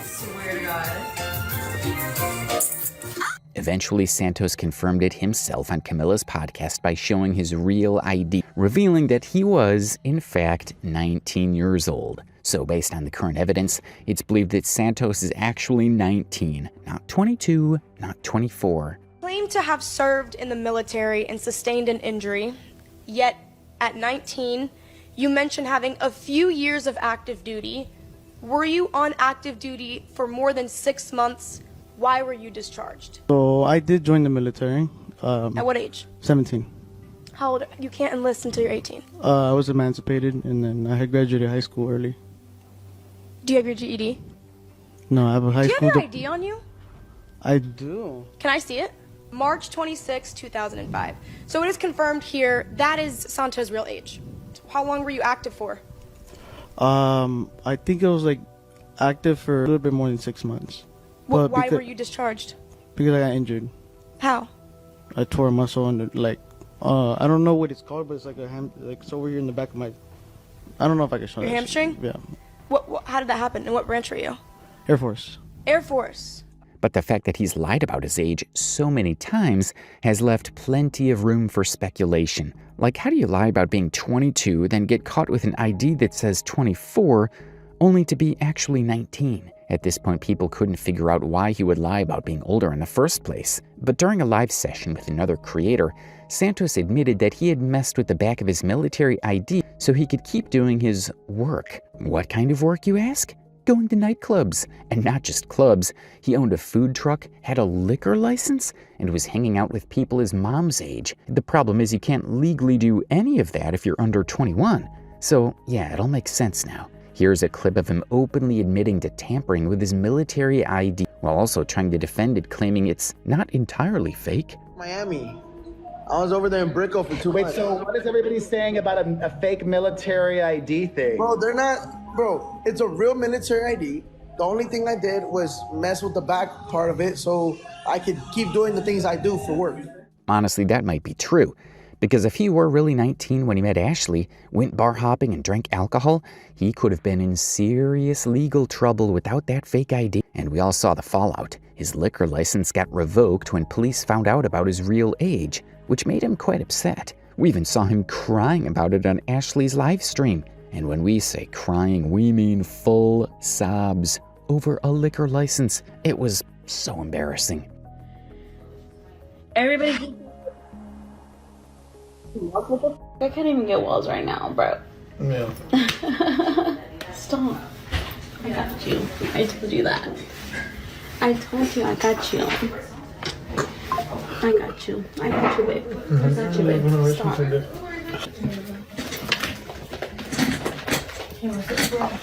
Alright, guys. Anybody that's in the fucking galaxy under mine and Santos, we will fucking follow y'all back. Thank you so much, you guys. Thank you, thank you, thank you. We appreciate that so much.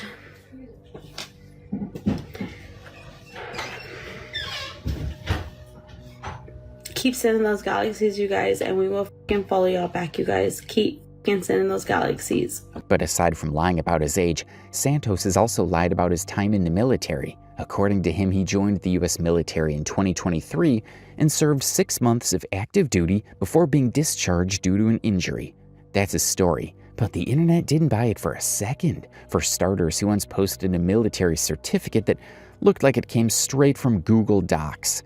People immediately started calling it fake. Not only did it look sketchy, but it didn't match up with the dates or details he gave in other interviews. And if you think we're exaggerating, we're not. A content creator named Maria Eliana did a full investigation, going through all of Santos's old and new interviews, and pointed out inconsistencies in nearly everything he said about his military service. Listen to her debunk his lies in this clip. I think it was like active for, I believe, like a little bit more than 6 months.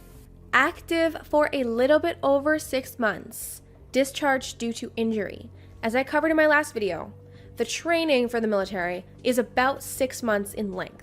So 6 months of training comes before active duty. Total would be 1 year that he would be like physically in the military. So that contradicts entirely with what he says in this interview that he did 5 months before. A few years into active duty, I did injure myself and I did request to get out. But how long have you been in the military? Since 2022. So 2 years? Yeah. How did you join at 17 then, and you're 19? Because I was an emancipated adult.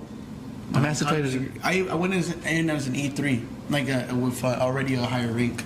Oh, already a higher rank? Yeah. Oh, okay. Well, just because of my college degrees. Because of your college degrees? Oh, Yeah. okay. Y'all know what time it is, fact check time. If Santos had joined the military in summer of 2022, and I say summer because he mentions that he had graduated high school at 15 and then finished an associate's degree, which takes 2 years because associate's degrees are usually about 20 classes, sometimes more. If he had finished community college in the summer of 2022 and went directly into the military, also in summer of 2022, did 6 months of active training, followed by 6 months of active duty, totaling to 1 year, that means that he would have been discharged from the military in the summer of 2023. However, his first TikTok post about being in the military was in January 21st, 2023. And his last TikTok post about being in the military was February 18th, 2024. That means that the majority of his posts being in the military on TikTok would have been posted an entire year and a half after he had already been discharged from the military, if he's telling the truth. She didn't just poke holes in his version of events, she tore it apart line by line. From service timelines to discharge details, nothing added up. But that's not all. She also discovered that Santos kept changing his story about his education. In one interview, he claimed to have 2 associate's degrees. In another, he said he had only 1. Meanwhile, we're all sitting here like, how does a 19-year-old with a fake ID and a TikTok addiction have time for 2 degrees? I joined in. I was the youngest Air Force member to ever join. I had 1 college degree at the time. It was an associate's in applied sciences. My highest level of education is like I have 2 associates, but just because of my college degrees. Again, in case y'all missed that, he literally just said that he had 2 college degrees, and then 7 months later said he only had 1 college degree. So which one is it, Santos? Do you have 2 college degrees or 1 college degree, huh? Bro, why are you lying? Everybody's saying you're lying, bro. Oh yeah, I joined in when I was 17. He's trying to play us right now. He's trying to play me because I don't have my comments on, bro. Unless Santos somehow started college at age 12 and graduated in under a year, the math does not add up. It sounds like, I made this up while extremely high and hoped no one would check. Spoiler, someone checked. And now we all know that he is the biggest liar. Going further into this story, we wanted to give you a very clear warning. Things are about to get extremely dark, twisted, and disturbing. Everything we've discussed so far about Santos was just the warm-up. The fake IDs, the military cosplay, the TikTok thirst traps, all of it is nothing compared to what's coming next. So, brace yourselves. Not so long ago, Santos dated a girl named Netta, a popular TikTok creator with over 1.4 million followers. You probably know her if you're chronically on TikTok, but if not, just know she's no random person from the internet. Now, while Santos never really mentioned Mecca directly in his content, it's clear that they were in a relationship and it ended very, very badly. After Santos blew up on social media, she came forward with a list of allegations so disturbing that they honestly make all of Santos's other controversies look like minor TikTok drama. According to her, Santos was physically and emotionally abusive throughout their time together. One of the most disturbing allegations she made against Santos was that he burned her with a curling iron once. Like in a physical abusive way, even though he burned me once with a curling iron. He grabbed the curling iron and he stamped it on my leg once. Yeah. He would basically like manipulate. She also claimed that Santos would often force her into doing things she didn't want to do, and whenever she refused, he would become manipulative and aggressive. According to Mecha, this was a repeated pattern.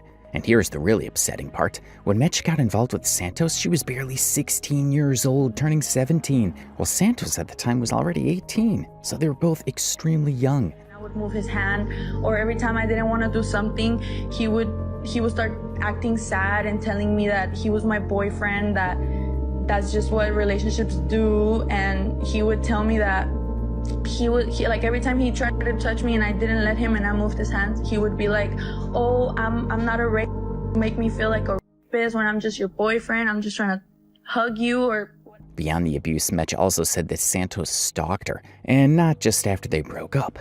She claimed this stalking started months before they even got together, when he was already following her around, watching her, and allegedly trying to insert himself into her life in extremely creepy ways. Before I even met him, and he's basically like in the back of those pictures. I'm like, this is me in March 15, 2023, months before I met him. I met him in September. This is me. This is him. Now, here's another picture. Me and my friends, him in the back.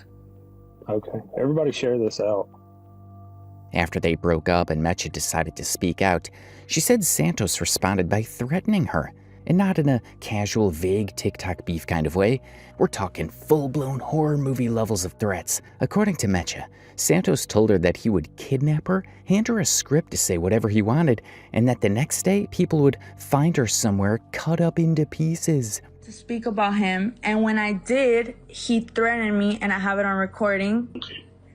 Look. Cuando te secuestran y estás en pinches bolsas, and you appear just in front of me, and I'm like, all right, now go on your account, go live, and you say these words. I'm gonna give you a script, and you hear me crying. Well, he's saying in this voice memo, whatever, he's basically saying, because he told me that it's because I spoke out about him on Pancho. After I spoke out about him, Pancho, he told me that he basically threatened me right here, saying that I was going to be found in bags, that I was going to be threatened, that I was going to be kidnapped. And after I got kidnapped, he was going to give me a script, and I was going to say everything, that I was going to be crying, and the next day I was going to be found in bags. That's basically what he said. We wish we were making that up, but we're not. And that's still not the end of it. Mecha also brought up an old video of Santos where he was caught using racist and degrading language toward women of color because, of course, he just had to check the racism box on his already horrifying rap sheet. I could be like, I'm a nigga because I fuck black girl. That's how you shower. I got a little bit of black girl. Then right here, you can see that it's him. Bro, did I just save the monkey population? Just being very. Another thing that I want to clear up is the fact that I did not record this video. I exposed it, but I did not record it. He is. He's just a bad. After this, Mecha went further and accused him of being involved in serious illegal activities, saying he regularly used cocaine and that he was connected to dangerous individuals involved in criminal behavior. This wasn't just her venting or speculating. She explicitly said that if anything happened to her or her family after speaking out, Santos should be held responsible. And she didn't stop there. Mecha claimed that she had even more damning evidence, material that proved Santos's involvement in illegal activities, and that her friends and peers would release it publicly if anything happened to her. Very illegal activity. He does a lot of white powder every day. He's into that. I've seen him do it. He's involved with some illegal people that are dangerous. So I want to say, if anything happens, because he knows where I live and he's tried to leak my address, if anything happens to me or my family, I blame him. And Santos, if you're listening to this, because I know you are, if anything ever happens to me, I have friends that will upload other more illegal stuff that he has, dirt that we have on him, if he tries to do anything to me. And one more. But perhaps the most disturbing accusation of all was Mecha claiming that Santos was involved in sex trafficking.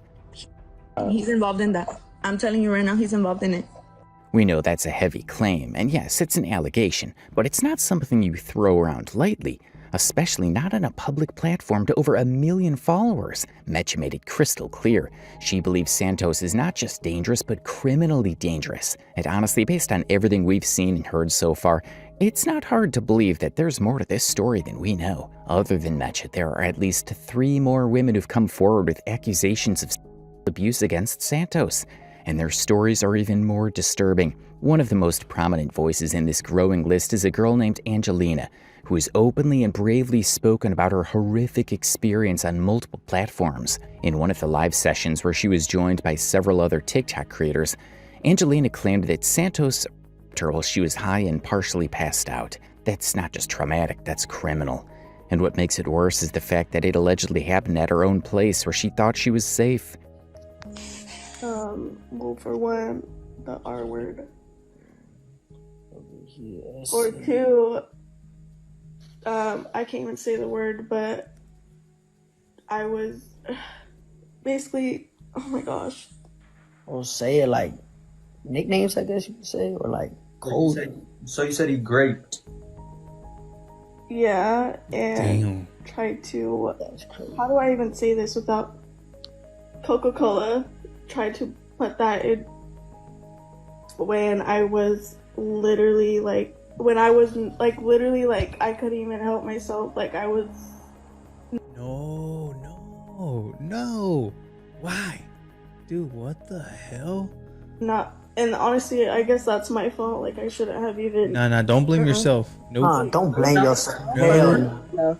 Yeah, don't blame You had a yourself. lit ass time and you just had a piece of there. And that's the thing. I would never ever like that's ever that's joke not about something to something fucking like play. that. Now, before we continue, we want to give you a trigger warning.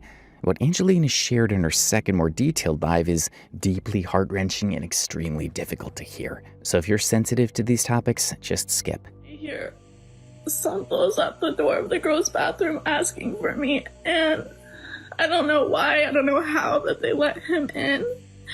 And he came in to the girls' bathroom, into the stall I'm at, and like I said, I couldn't even like control my own body. Like it was really bad. And then he starts getting his, I don't know how to say it without getting filtered, like cocoa. Starts getting that out. He puts it on his finger, and he just, as I'm sitting on the, like sitting still, he tries putting it up my nose, and it's just like grabbing my face and trying to put it up there. And I just remember like going, like trying to move my head, so like dodging it, because I've never done that in my life. I had no intentions to ever do that in my life, and it was just really scary. And as I was saying that, like I was mumbling like no, like no, and that's when he starts slapping me in my face and tells me that I'm causing a scene and that I need to shut up. And mind you, like when he's like slapping me, he's just going like this, like back and forth so much times. And then eventually he gets me up and he has to basically assist me out of the bathroom. And from there, like we went, he assists me outside of the club. According to Angelina, Santos didn't just abuse her, he also forced her to travel to Mexico with him the very next morning. Why? Because apparently he left his phone there. That's right, he allegedly violated her, then forced her into a trip over a cell phone. He has to help me, assist me up the stairs, because in my apartment I'm on the second floor, so there's a staircase that I had to get up, and he had to help me out because I just couldn't, like I said, control my own body. And he brings me to my room, and he lays me on my bed. I'm sorry. No, you're just. Ooh, I know what part you're getting to. Just try to filter it as much as. Okay. Yeah. He lays me on my bed, and he just starts removing my clothes taking them off. And this might be TMI, but I was on my period at the time. And so after he took my off, he starts removing the tampon. He removes it from me and just takes it out. And that's when he started asking me, and I just couldn't move. I couldn't do anything. I couldn't do anything. Like, I just felt so helpless. I couldn't do anything. Angelina called the entire incident traumatizing, dehumanizing, and terrifying. But instead of being met with empathy and support, she was greeted with skepticism and victim blaming. The same old, tired nonsense. Why didn't she report it sooner? Why didn't she go to the police? As if victims owe the world immediate access to their pain. Meanwhile, Santos responded exactly how you'd expect, by calling her a liar. He said that Angelina flew him out, that she begged him to visit, and that she was just looking for clout by ruining his name. He also told her to go to the police if her claims were real, knowing full well how hard it is for victims to navigate that system. This is a serious topic, so I only had to address it one time, and that's it. All right? See you on the live. All right, I'm only going to address this one time and only one time, just because this girl is not going to get the attention that she wants. First of all, I'm addressing all the, the ubas emoji yucky putting in my comments. No, I did not ever do that to anybody. I'm so against that. I was even in the military for that. I was a SARC leader. I'm really against that. So this is a serious topic that I feel like a lot of people should not joke around about, or even troll, or even try to make a rumor about it. If the girl is really trying to be serious about it, why are you so afraid to even go to the police station if you're doing it on the internet? If you're going to already do this, I would say recommend go to the police station right away if I really did that, which I know I didn't do it, because first date, she flew me out. She has sent me messages saying that she wanted to hang out with me. Why? Because she was chasing clout. Same way that she reached out to GTA, sent him $500. The same way she reached out to me, she tried to pay for my flight. She tried to, for me, I travel with a sponsor. For me, it's work to be doing social media, collabs, and everything. This girl was on other attentions. She was trying to go into more deeper. Right away, she had already made a move. Second day, I was already trying to leave. I was going to Tijuana and she wanted to come with me, tag along. I let her tag along, and that's from when we had gone to a club out there. She had completely passed out. She did some certain substances in the restroom. Everyone there, security, managers, everyone was recording her like throwing up. She was making a big scene. I picked her up. I was in an all-white outfit. All-white outfit. It was a different all-white outfit from that one event. But I had throw up all over my outfit, and this girl was the one, causing problems, causing scenes. She was the one over drinking. This girl was the one causing problems. From the very beginning, we had already run across problems. She was the reason why I had gotten my phone stolen. She was the reason for a lot of bad things that happened to me from San Diego to Tijuana. She was a pain in the butt. After this experience, I cut her off completely. I didn't know she was texting Des the whole time, trying to make me look bad. So this whole situation is going to blow out over, because I know I never did that. But the thing is, you shouldn't be joking around about a topic like that, or even making up something like that. This is a serious topic, and I say that, SARC SA is something acceptable on this platform. If a creator ever does that, if a creator ever comes across that, that should be addressed. But first, before anything on social media, go to the police. I recommend to go make a report. This happens to a lot of people daily. This isn't something to joke around about. But yeah, I say that this topic is over. I'm only going to touch on it once. I'm taking this video down once everyone sees this video. I want y'all to know that I would never do anything like this, okay? Now look, we're not here to speak on Angelina's behalf, but we are here to remind you that Santos is not exactly the most credible human being. This is the same guy who responded to Mesh's accusations of abuse by saying she was into witchcraft. For me, she was trying to win me over. And I completely told her, no, I don't want nothing more than friends. Do you think, aside from her doing Santeria, do you think that there's also other influencers around this entire circle that also do Santeria and sort of witchcraft, to get that fame? Yeah, one time she had FaceTime me, and this is the craziest thing, which I can't even figure it out this day. She lit up a lot of yellow candles, and I started observing. Fame, money. And then what I started noticing, she FaceTimed me one time. She was going over to I don't even want to say too much. This is every time I tell someone this story, it's something always happens. But I know God's powerful. He's going to protect me. But Gia's mom passed away with her in the house alone. Gia's mom did? Yeah, Gia was... So let's get this straight. When one girl accuses you of abuse, maybe there's room for doubt. When two come forward, red flags. But when 3 and counting speak out, and their stories are eerily consistent, it's not a coincidence, it's a pattern. One of these other women shared her story in a now viral TikTok. And although she didn't drop every detail, you could tell she was visibly shaken. Like Angelina, she also claimed that Santos hopped into her bed when she was not in a sober state. When I just saw, I don't know where, I don't see the friend, and I'm like just laying down on the bed, like I'm just like, what is going on, you know? My body felt so heavy, like I don't even know how to explain it. My body felt so heavy. I couldn't get up the bed. I couldn't like even talk. It felt like I was like in a sleep paralysis. And then I just see Santos like coming into my bed, and he was like, I'm gonna f you so good. And I'm just like, what is going on? Bruh. So we ask again, Santos, is she also lying? Or are we starting to see a repeat behavior here, one that's getting harder and harder for you to deny? Then there's Tessa. You might have seen her post floating around TikTok. She says that Santos messaged her while he had nowhere to stay, asking if he could crash at her house. She didn't want to be rude, so she let him in. According to Tessa, once Santos got there, he began touching her without consent, while her mom and sister were literally in the same house. Later, he just announced he was going to take a shower without asking, and then insisted that Tessa join him. She said no. He didn't listen. She said it again. He still refused to leave her alone. And my sister's done cooking, everyone's done eating, whatever, fine. He says, oh, I'm gonna take a shower. I'm like, oh, like, what? So, my mom's in her room, my sister's in her room. Okay, he goes to take a shower. Like, he doesn't even ask. He literally goes on his own to take the shower.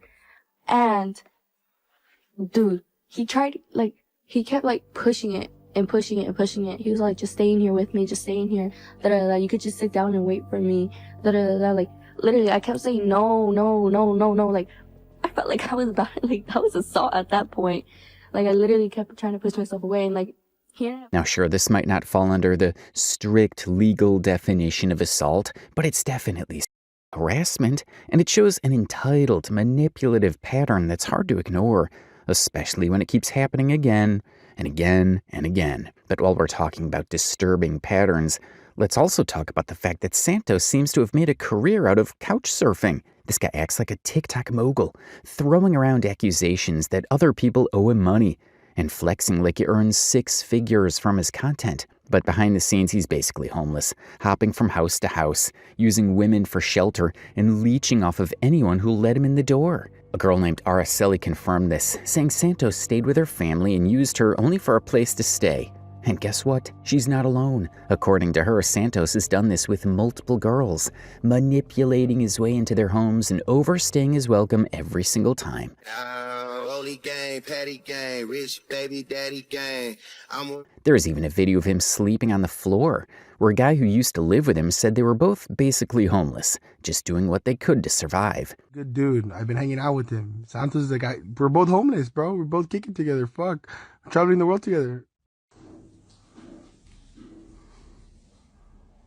At least Santos trusts me. I love you, Santos. Te voy a dar un verga mañana, güey. Hugo is a dishonorable piece of shit, so give me back his chain and I'm gonna steal yours. So not only is Santos a serial manipulator, alleged abuser, liar, and grifter, he's also faking a lifestyle he doesn't even live. And yet he walks around acting like the victim, like people are just trying to tear him down because he's successful. No, Santos, people are calling you out because the stories are piling up. And no amount of deflection, denial, or accusations of clout chasing is going to wash that away. Before we move on to the next chapter in this ongoing disaster, we need to show you a clip where Santos jokes about something extremely sensitive. In this video, Santos can be heard lightly suggesting that he often forgets to check people's ages on their profiles before talking to them. Now let's pause for a second. Santos, you already have a long list of disturbing allegations against you. sexual abuse, manipulation, harassment, and now you're casually joking about forgetting to verify someone's age? Why are you so desperately volunteering to be labeled a predator too? We're not sure if he thought this was edgy, funny, or relatable, but it's none of those things. If anything, it's a new low in a saga that somehow keeps getting worse. And honestly, if you have to joke about possibly talking to minors, you clearly lack even the most basic level of emotional maturity or human decency. Anyway, since we've already gone over all the allegations against Santos, let's now talk about the infamous interview he did with Camila Arroyo. Now, he addressed a lot in this interview. All of the allegations we discussed above, yeah, he responded to every single one of them.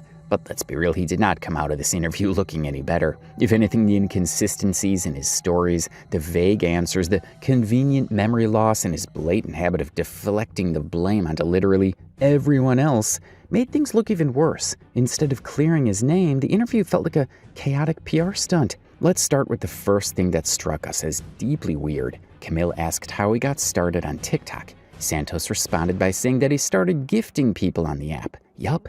His first step to internet stardom was dropping money on live streams. When asked how exactly that launched his career, he mumbled something vague and never really explained it. So basically, he threw money at random TikTokers until they noticed him. That's likely how he ended up in the orbit of Shawty Bay and Ash Trevino, and we all know how that spiraled.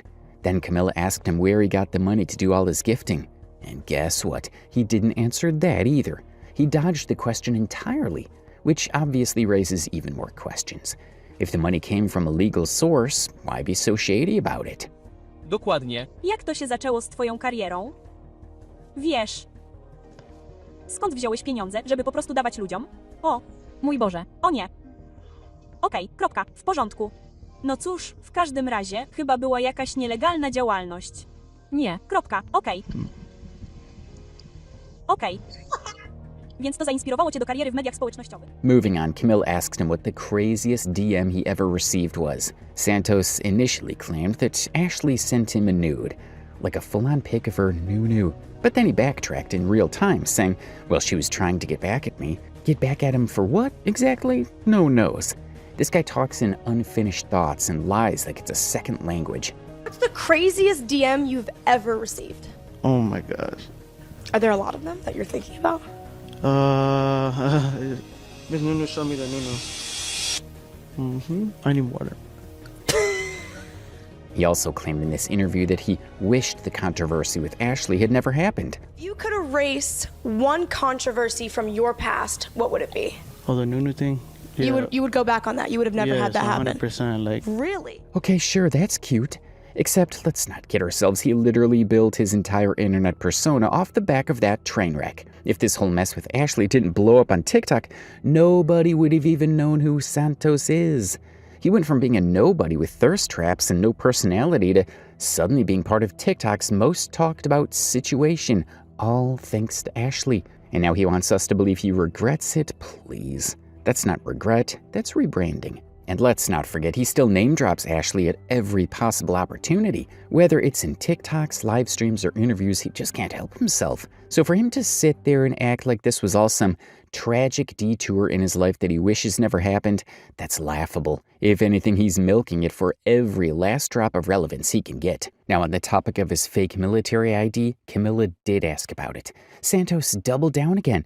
He said he served 6 months in the military and was discharged because of an injury. He also claimed the police never confiscated his military ID when they showed up at Ashley's house. According to him, he only showed them a photo of it on his phone. So technically, he might still have it, which he could still be using to go clubbing or drink, both of which he's not legally allowed to do if he's really 19 or 20. 6 months.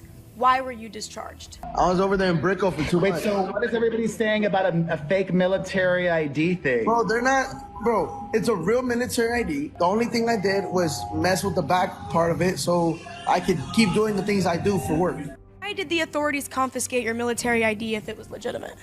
They didn't take nothing away. It was just a picture. So why did you hand them your military ID? I didn't hand them nothing. After this, there was a discussion about him being a deadbeat dad. Santos claims he sees his daughter every week and that just because he doesn't post about it doesn't mean it's not happening. According to him, he's a great father. But when Camilla asked about the baby mama, he was unnaturally silent. He didn't want to talk about her at all. Why are you not as present as you would like to be? I feel like it's in your control. It's just I don't have to post with my baby girl. So I don't announce when I go see her. What does that mean? Like, are there nights where you have her, like overnight? No. Why? Because I just got my house in San Antonio. Okay, so I was traveling out of town for work. Right, so why is it that people claim, for example, TikTokers like 2K, when you guys go live together, call you a deadbeat dad? Why is it that people make these assumptions? Okay, all right. It is alleged that you cheated on your baby mama. Is that true? Or how could that have been perceived by the public? First of all, like, me and my baby mama are in good terms. Awesome, that's really good. That's very important. I met her at church. You know, I come from a family that, pushes religion. Right. Well, there's a vague TikTok video of him suggesting that his baby mama cheated on him. We don't know if there's any truth to this claim, though. Drinking whiskey at the bar, thinking about you when you're gone. I pay you. However, during a live session, he said that both of them separated because he had some issues with her mom and he crashed out. What happened between you and her? I got her pregnant, and her mom was not happy. And they basically separated us, and I folded. I acted out. Cartier ring, roses with money in the bouquet. I might do that. Yeah, I might do that instead. I'll do that instead. Put your faith in God. Yeah. Pin that, Birdie. Can someone pin that? Birdie's coming. Actions over gifts. I'm always gonna do actions over gifts. That's it. I'll get off TikTok once I have my family back. I don't have to get off TikTok. I can always inspire someone. Did you cheat? No. I did not cheat.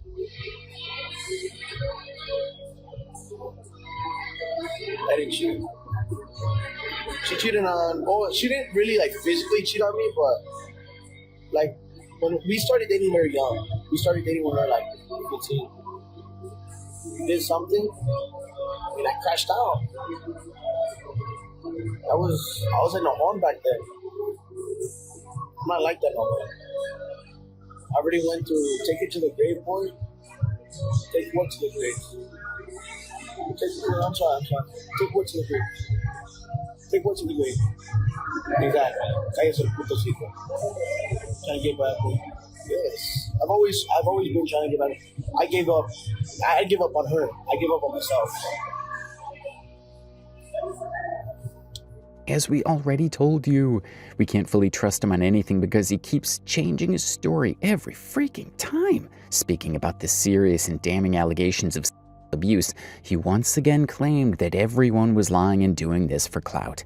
He mentioned that Angelina was actually his ex's friend, and this whole friend group was obsessed with him and did it together to get him canceled from the platform. In Santos' own words, he was filing a defamation lawsuit against all of them, even though he didn't share specific details about this alleged lawsuit. What he did say, however, is that he had screenshots and proofs that show that these girls all teamed up together to chase clout and tarnish his already tarnished reputation. Camilla also circled back to his infamous situationship with Ashley. She asked if it was all fake or if there were real feelings involved. According to Santos, while things started for clout, they eventually became real, at least on his end. He claimed to care about both Ashley and Shawty Bay, but said Ashley ended up owing him money and talking badly about him, which made him resent her. After serious allegations emerged, what's your response? I mean, I didn't really use them for clout. I actually cared for those people. Sure, Santos, you cared. That's why you mocked her publicly, exploited her for views, and got a tattoo of her genitalia nickname. Sounds like love. Then came one of the ickiest moments in the entire interview. Santos admitted he likes cougars. If you're unfamiliar, that means older women who seek relationships with younger men. Given all the speculation about his age and how he inserts himself into strange power dynamics, that admission is not great. I do have a thing for cougars. For what? Cougars. You do? Mm-hmm. Yeah, I love. So you enjoy an older woman? Yeah. Do you lie about your age to attract these older women? No, not Because even. you know if you told them your real age, they'd probably be like, ugh. Or are some women into you being young? Well, to be honest, I don't go and look for like girls. Oh, they find you. Yeah, they. The cougars just like latch onto you. Yeah, You're like a cougar magnet. well. When discussing whether he and Ashley were ever sexually involved, Santos said no. He claims they never even kissed. That's in direct contradiction to what Ashley said in her own live sessions, where she claimed he forced her to give him a BJ and that she had seen his private parts. Both accused each other. So here's a video. Because he was like, no, you're gonna do it right now. And he came and put it in my mouth. So basically, she's trying to like blend in with the girls because they're like, she knew what she was doing. Like she even texted me like sorry and everything, and I called her out right after. I was like, oh, I did this and that, and then she was like, no, you didn't, but you just said it on live. We already told you, with these people, you never know what to believe. Now let's address the claim that Santos once pulled a gun on a girl who was recording him. Camilla brought it up directly, and there's a clip circulating where the girl recounts the story. She said Santos allegedly pointed a gun at her and threatened her to delete a video she had taken of him. Of course, Santos denied this, like he denies literally everything. He was on the phone with her. Like manipulating her. So I started recording the conversation, and so I could show her because she was blacked out. And then he noticed that, and he told his cousin, I don't know if it was his cousin or his friend, to pull out like a... Well, can I say that word on here? I mean, it's too late now for that particular time, but... And he pointed it at me, and he told me to delete it. Really? So one of his friends took away my phone and deleted it, and then one of the girls got off the car with me in the middle of nowhere. At the time of this interview, there were already rumors swirling that Santos was starting an OnlyFans career. He had allegedly posted explicit videos of himself on Twitter and claimed they got leaked. But during the podcast, he confirmed that he was planning to start OnlyFans as a side hustle. And as we all know, he is with Brie Olson now. We found out through TikTok that they're both now apparently recording OnlyFans content together. Besides all of this, Camilla also asked him about his age again. Santos claims that Ashley always knew how old he was, that he never lied to her in person. According to him, even her daughters were his fans and knew his real age before he ever met Ashley. Now that might be true, but here's the thing. Ashley acted completely shocked when the police showed up at her house and told her Santos was 19, so someone's lying. But again, with this entire circle of unhinged personalities, it's hard to believe anyone. Now, before we go ahead, we'd like to share a very weird fact about Santos. He often wears this black glove on his right hand during live streams, especially when he's trying to threaten or intimidate people. Some say it's his attempt to look like a mafia boss. When Camille asked about it, his answer was as vague and performative as the glove itself.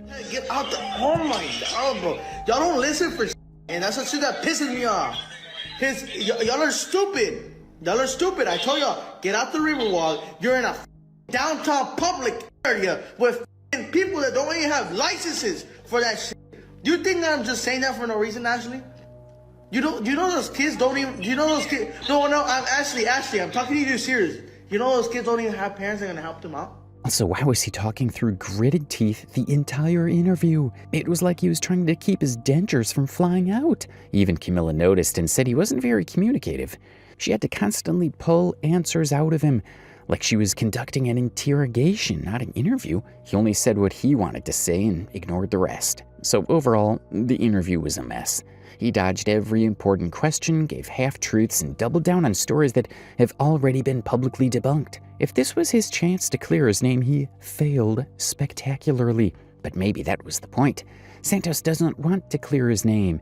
He wants to stay relevant no matter the cost, even if it means airing out lies, starting drama, and throwing everyone under the bus while he plays the victim. And that's exactly what this entire interview is about, keeping his name alive in the worst way possible. So after creating all this drama on social media and attracting tons of clout, where do you think Santos must be now? Well, he's right here. Loud, messy, and still somehow relevant. He's not going anywhere anytime soon, unfortunately. His personality is still the same, his content is still brain-melting, and his online presence is still a walking red flag in real time. And now for the latest chapter in the never-ending circus that is his life. Santos is officially dating none other than Brie Olson. I have the one and only 24 karat gold Labubu. Now, this is real. Yes, Brie Olson, the one who lost custody of her child after kidnapping him and running off to LA like it was some low-budget Netflix thriller. And guess who was cheering her on from the sidelines like a Dollar Tree ride or die? Yup, Santos. He didn't just support her from afar. Oh no, our man Santos was in it. He argued with the authorities on her behalf, helped her hide the baby in LA, and enabled her every wild court-violating decision. Don't believe us? Just watch this clip of the authorities catching up with Brie at Universal Studios after she took her son there. Against a court order, mind you. Yo, she got things to do this. Hey, Jack. Just give him room, okay? Bro, but she got things to do this. Just give him room. But she got things to do this. Can we get the baby? Now listen carefully. Did you hear that voice in the background say, "She's got things to do this weekend though"? That's our guy Santos, showing once again that his mouth and his brain are absolutely not in sync. We don't know how he manages to say the dumbest possible thing in every single scenario, but it's kind of his superpower at this point. Looking at the two of them now, it's hard not to say it. This might be the most chaotic match made in TikTok hell. Both have abandoned their kids. Both act completely unhinged online. Both have a rich history of cheating on their exes. And the best part, they admit it. On camera, smiling. Like it's something to be proud of. And let's not forget, they were literally fooling around with each other while both were still technically seeing other people. Extremely classy. But apparently all of that's behind them now, because things are serious between these two. Santos has even proposed to Brie, and no, it's not satire, he actually did it. And she said yes. And to top it all off, they've publicly announced that they're having a baby together.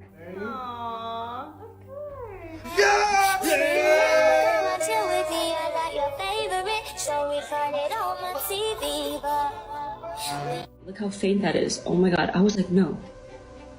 And then I took 2 digitals after that. And then I went to the doctor, and then I got it confirmed at the doctor. And then I got my first ultrasound, which we'll post a video soon. And then I got my first ultrasound just to see how far along I am and the due date and all that. And the due date is Santos's birthday. Like telling him was super cute. So yeah, we're excited. And also tomorrow. What? There's a few people that kept the secret. Ruby knew, Jack and Christy knew. According to one of Santos's TikToks, their baby's due date is the same as his birthday. Because of course it is. Nothing like bringing a child into the world as a chaotic birthday gift to yourself. Now this is the part where most people would say, "Oh, congratulations." But in this case, we're scared, deeply scared, for the baby. Because here's the deal. These two don't exactly have the best parenting track records. Santos has been called a deadbeat dad more times than we can count. He rarely ever talks about his daughter. And when people bring her up, he either dodges the question or suddenly forgets she exists. And Brie, well, the entire internet saw what happened. She took her baby to a content house in LA without informing the father, 2K, and violated multiple court orders while doing it. She repeatedly stated on live that she didn't want to move to Texas because, and we quote, she was in the prime of her life and having fun in LA. You know who doesn't get to say that? A parent in a custody battle. And yet both of them still somehow believed they were wronged. They act like their kids were ripped away unfairly, completely bypassing the fact that their own reckless behavior led to these custody decisions. So when they now tell the world they're ready to become parents again, it's concerning, deeply concerning. Because, let's be real, bringing a child into this chaos isn't cute. It's a red flag with a birth certificate. I got you. She really it's because our families didn't get to experience having the baby. They didn't get to experience like the grandma part. So when they ripped away our babies, like, you know. And at the same time, like, whatever our situations are, they are like, you know, at the end of the day, I feel like our parents should have at least gotten that experience. Still, we genuinely, and we mean this, hope that this time around they figure it out.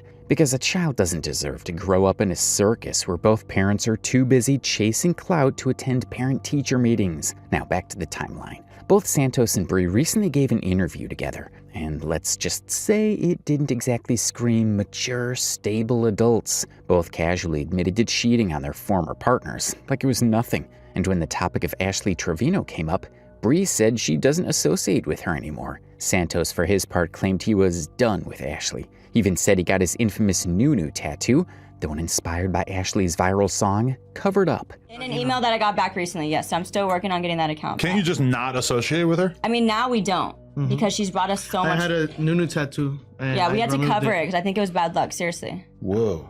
Yeah, so we don't associate with her anymore just because even though she brought money, she brought more, like... Cute story, Santos, except for one small problem. Not long after saying this, he posted another TikTok about Ashley, again.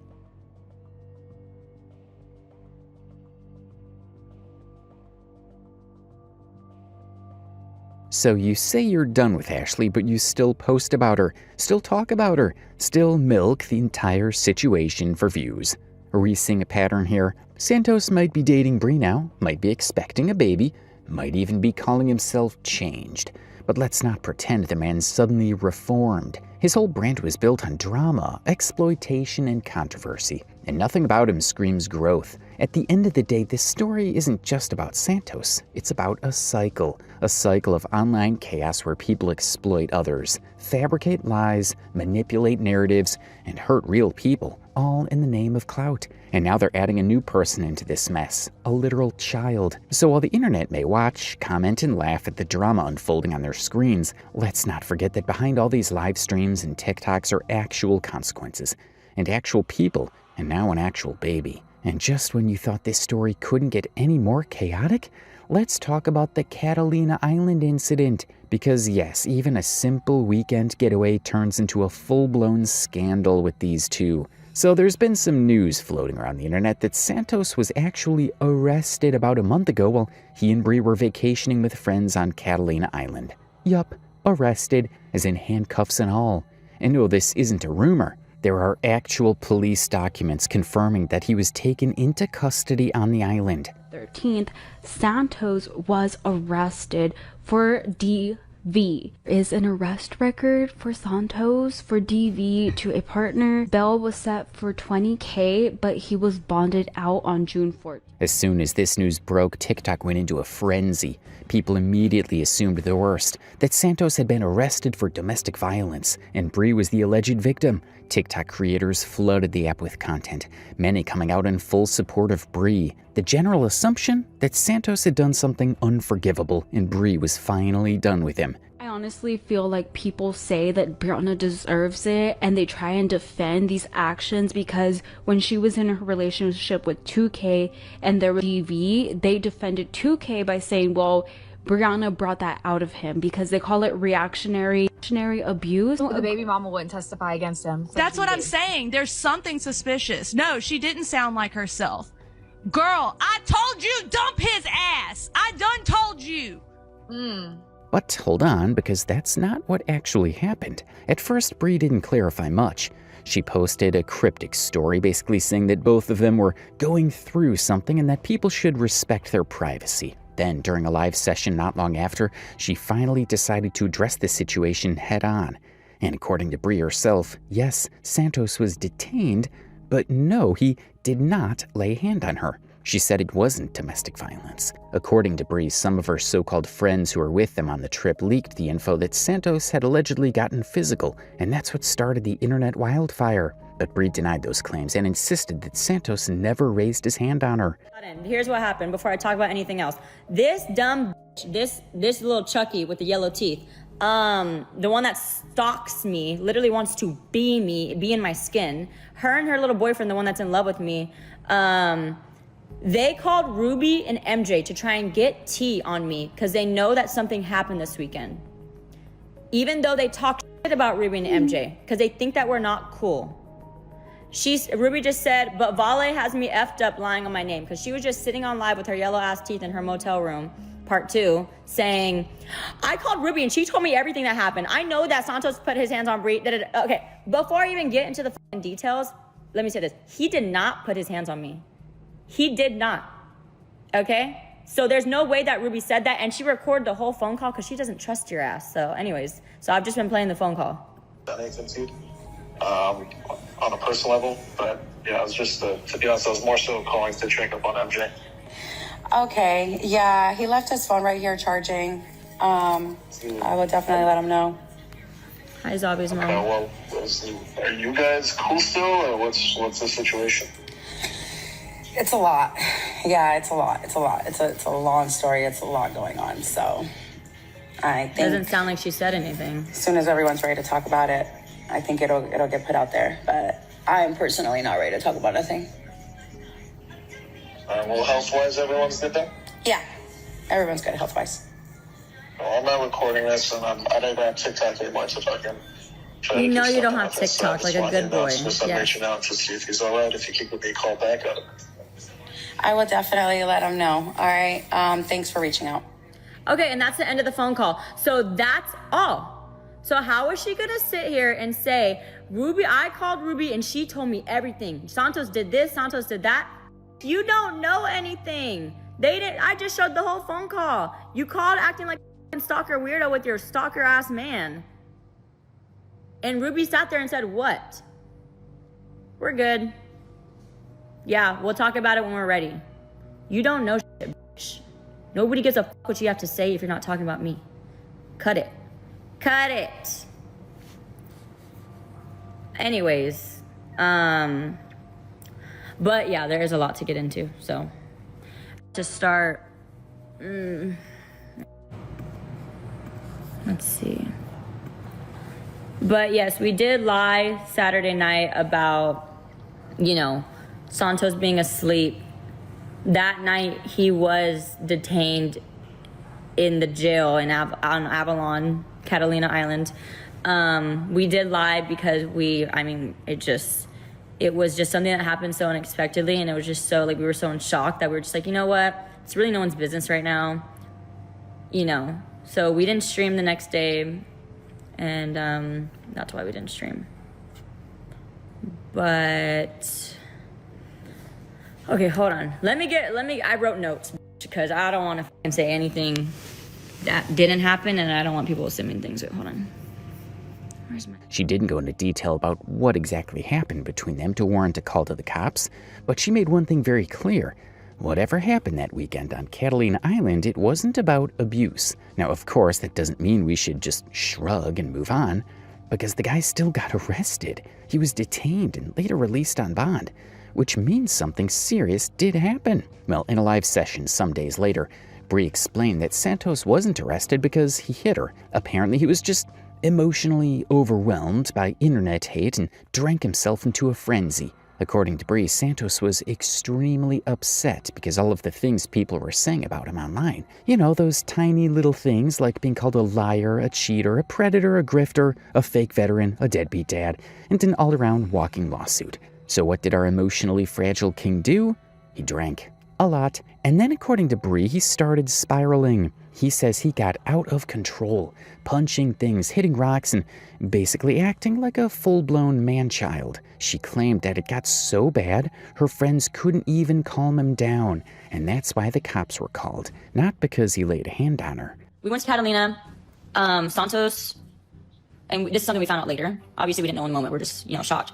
So the night that we get there, it's vibes. We're having a good time. It's beautiful. He's never been there. I remember having a conversation with him in private on the boat, and I was like, this weekend's for you. This is for Father's Day, so I get your mind off everything. I want you to just enjoy yourself, have a good time. Let's have a good stream. Let's make content.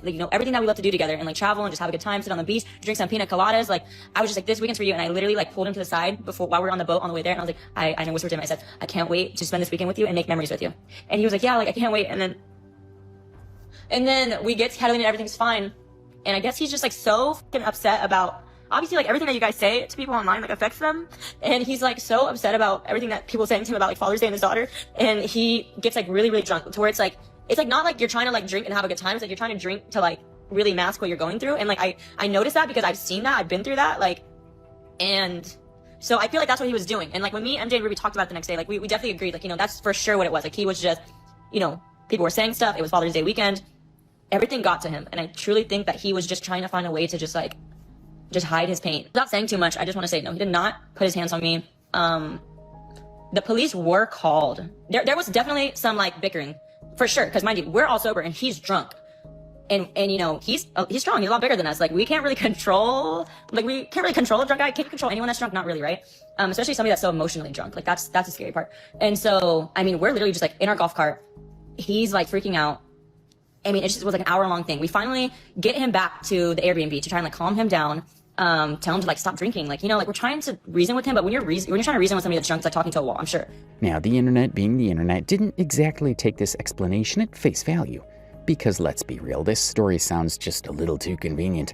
A lot of people believe that Bree is simply covering for Santos, trying to smooth things over so she doesn't look bad. And why would she be so eager to control the narrative? Oh, right, the ongoing custody battle with her baby daddy, 2K. Let's connect the dots here.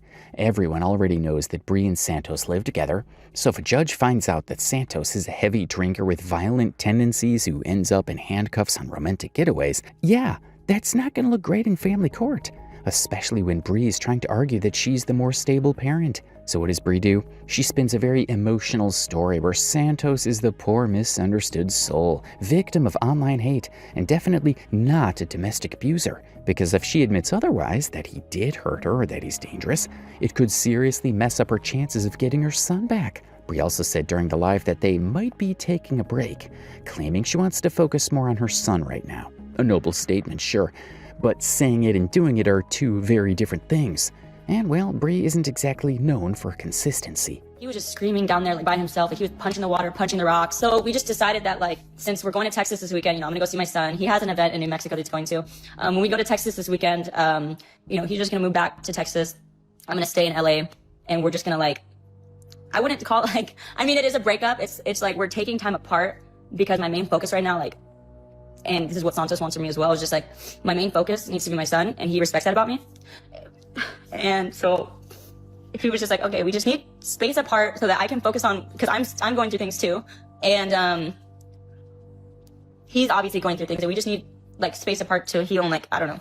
We're not ending on like a bad term. I wouldn't even use the word end. We're just like taking time apart. Because just 12 hours ago, Santos posted a fresh TikTok featuring both of them. And spoiler alert, they looked very much together. So that whole we're taking a break narrative, it's already unraveling. I have the one and only 24 karat gold Labubu. Now, this is real. So no, it doesn't look like they're breaking up. It doesn't even look like they've considered breaking up. They're still living together, still online, and still getting ready to bring a whole new human into this world. After going through everything we've just discussed, it's honestly hard to believe that Santos is even a real person and not some character written for a messy reality show. From lying about his age, faking military credentials, and claiming to have 2 college degrees at 19, to allegations of abuse, cheating, manipulating women, scamming for clout, and being a deadbeat dad, Santos has pretty much checked off every red flag imaginable. We've covered his rocky relationships, including the chaos with Mecca, Angelina, and Ashley, all the way to his current roller coaster romance with Brie Olson, who herself isn't exactly drama-free. So what's next in this absolute circus? Do you think Santos and Bree will finally get their act together and be decent parents? Or will this just be the start of even more chaos? Is redemption even possible for people who thrive on controversy? Let us know what you think in the comments. Don't forget to like the video, subscribe to this channel, and turn on the notifications so you don't miss the next chapter of this ongoing mess. You don't like black women. Yes, you did. I said that I didn't like the black women that don't like me. So if you was in that category, then I was talking to you, okay? All that time, cause Miss Netta still when another bad just hit while another still pending. When Charles say he hungry, I'ma always go and fix it. They said Miss Netta and Charles bring home $15,000 to $30,000 a month. How they know that, I don't know. But they figures are pretty close. Miss Netta and Charles are making headlines again for yet another disturbing controversy. This social media couple has taken a page out of Kim K's playbook, and they've allegedly leaked their tape. Y'all, why somebody just said that Netta and Charles have an adult film that was just leaked? Now, you know, I love black love. and all of everything. I don't want to see a link, a screenshot, a clip, I don't want to see nothing. I mean, just my head hurting thinking about it. The reaction to the news of their tape has been a strange mix of curiosity and caution. Because as much as people want to know for sure, nobody wants to actually see the video. Viewers and followers of the internet couple have come to expect these kinds of things from them, given their obsession with becoming internet famous. They've previously lied about their earnings from social media, when Miss Netta claimed that they make anything from $15,000 to $30,000 per month from Facebook, YouTube, and TikTok, even though they still live in a trailer house in the suburbs. They said Miss Netta and Charles bring home $15,000 to $30,000 a month. How they know that, I don't know, but they figures are pretty close. But they don't pay their mortgage. Now how the you making $15,000 and $30,000 a month and you forget to pay your mortgage? Somewhere to stay? Baby, that ain't the first thing I pay. I might not pay no car payment. They've also lied about performing at the 2019 BET Awards, when in reality they didn't even have entry tickets and were allegedly kicked out of the lobby after Charles failed to pay for a bar tab. Can y'all believe this? Can y'all believe Miss Netta and Charles might even have a chance of going on the BET Awards? Performing? What y'all think about that? See, we out here, we trying to do big things. All this little stuff that everybody trying to do and talking about and stuff, we ain't trying to do that. We trying to do big things. Well, you know. Miss Netta has also had beef with the black community after she made derogatory comments about them in favor of white women. That you don't like black women. Yes, you did. I said I didn't like the black women that don't like me. So if you was in that category, then I was talking to you, okay? But all the other people that's offended about it, they just got offended for nothing. You know, they just got offended for nothing. Because I know what I said and I know what I meant. Because I have a lot of black supporters. And why would I not like black women? Well, you see my best friend over here. What color you think she is? You think she Mexican? No, she's African American. Her daddy black and her mom is too. This has led to a lot of conflict in booking subsequent shows for the couple, with Miss Netta claiming that she lost a bunch of bookings due to calls from her haters telling clients that she's racist. Wanted me to come to the Dad Fest. And I'm looking like, wait a minute. How you gonna book me a day before something? I was like, that don't sound right. But they had their page set it all up professional with the jazz thing and that everything. I'm just feeling like, oh my God. I was like, it might be true because if the page looked professional. I looked it up.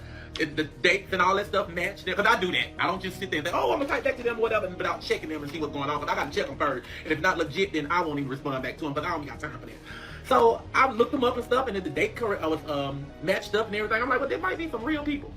Well, I called them, and I was like, okay, well, are y'all deposit ready and all that other stuff? Then they contacted me back the next day, and they was like, well, since you so, it was like, you so very unprofessional. You keep talking about money, and you're not trying to sign no contract yet.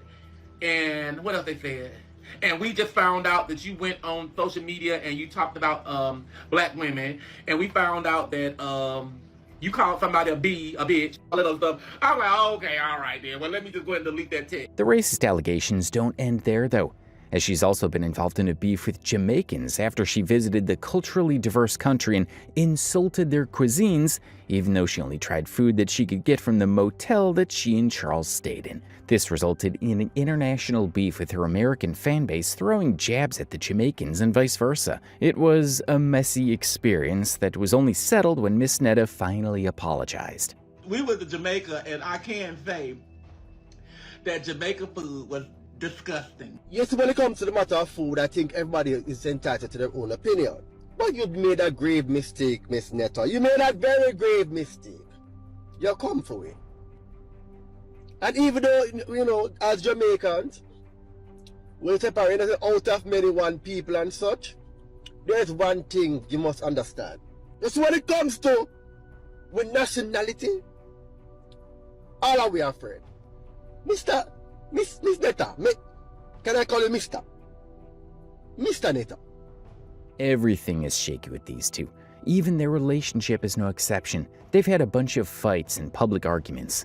Recently, Charles was caught flirting with a fan on stream, and that wasn't the first time, showing that he's got eyes outside. A chunk of their audience believes that he is with her for the money and clout, and he's not actually in love with her, as she so dearly wants to believe.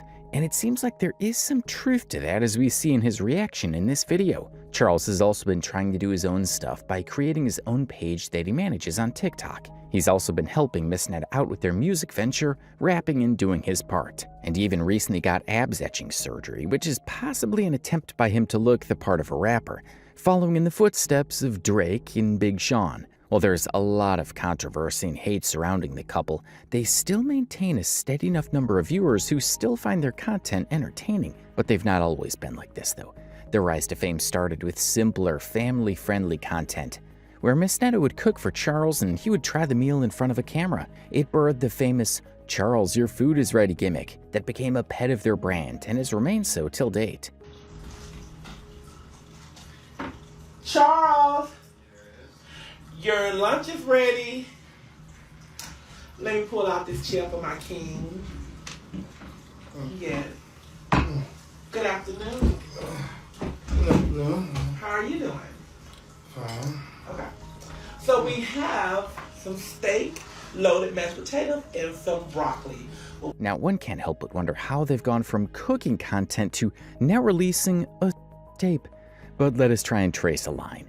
It all began in 2020 during the height of the global pandemic, when TikTok became a cultural lifeline for millions. Amid the endless scroll of dance challenges and lip syncs, Miss Netta and Charles emerged with something different. Their signature "Charles, your lunch is ready" skits showcased Netta's larger-than-life personality and Charles' understated charm, creating a dynamic that resonated with audiences craving authenticity. Okay, you guys, Charles' lunch is ready. Happy Tuesday, y'all. This is what I got today. I made loaded baked potato, T-bone steaks with bell pepper, onions, and mushrooms. And you got some garlic bread. Are y'all ready? We got a twist to it today. Let's go. Ready? Charles! Your lunch is ready! Netta, whose real name is Joe Robinson, but presents themselves online as the vibrant Miss Netta, commanded attention with her theatrical delivery, often preparing meals with exaggerated flair, plates of salmon, rice, broccoli, and cornbread, all served with a side of enthusiastic humor. Netta's specific identity has been a major cause of controversy, because although she goes by the persona Mrs. Netta online, it's known that she used to be a man. And in an interview with T.S. Madison and crew on Fox Soul's TGIF segment, Mrs. Netta confirmed that she's part of the LGBTQIA community. Madison then questioned Netta if she identified as trans or non-binary, which she denied, saying she never categorized herself as none of that, as she's always been herself. Part of the LGBTQIA community? I didn't quite understand you, but yes, I am. Oh, okay. Okay. Yeah, because I know, even, I'm trans, so my pronouns are she and her, so I respect everybody's pronouns. And obviously, I'm not going to call you anything but she and her because you play the woman role over there frying bacon and sauteing for Charles, honey. But so what area would you fall under in the LGBTQIA community? Are you non-binary, trans? I never categorized myself in none of that. I just always been myself, and this me, my everyday look, all this my everyday look and stuff, and it's just something I just been doing ever since I was, growing up in life. And I don't think I'm a whatever the other names they got. I don't like calling them, but I don't think I'm none of those. I just more be like myself, She then added that this is her everyday look, and it's something she's been doing growing up in life. She also confirms that she was male at birth, clarifying that she does not identify as transgender or non-binary, as revealed on her Facebook profile. This revelation caused a stir in Netta's fanbase, with some fans accusing her of misleading the public, especially by choosing to withhold information on her gender at birth from the public. But the issue was quickly quelled and didn't escalate further. Charles, in the earlier videos, played the role of the appreciative partner, with his subtle reactions grounding Netta's exuberance. Their food-based content quickly helped them grow their audience, as their earlier videos raked in thousands and sometimes millions of views. And then slowly they started to diversify, talking more about themselves, and especially. She would go on about their personal lives and issues, totally blabbering to the audience whenever she could. Okay. Those of y'all put up them throw up signs, Go check your boyfriend's phone. I bet you I'm in there.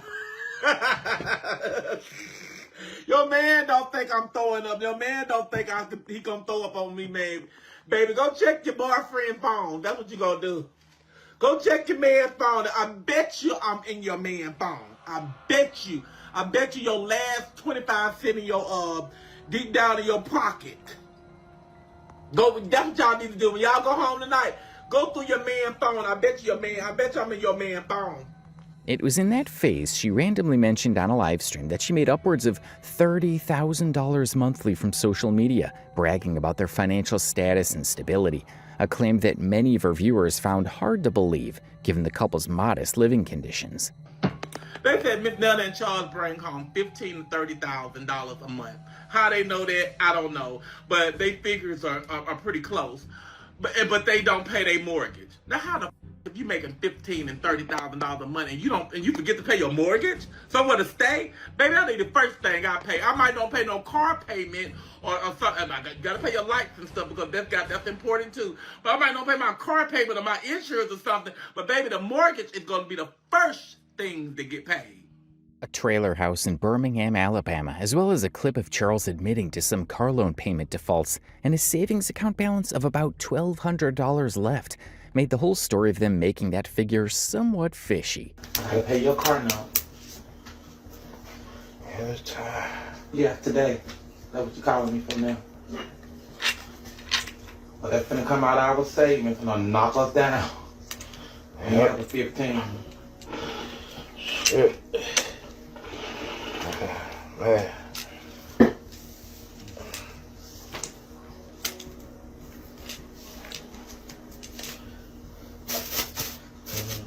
Take away 7, take away 15. I mean, 7 take away 15 is 600.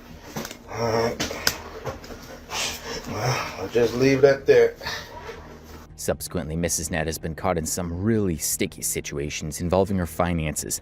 And every time she's in such a situation, you can almost see the insecurity in her eyes as she tries to go through it. In one video, she complains about how much she pays for cable and her phone bills, saying that she pays too much for those services. Keep in mind that this is someone who makes anywhere from $20,000 to $30,000 per month from social media alone. The numbers were obviously not adding up. We pay too much money for this internet and cable, because I got cable too.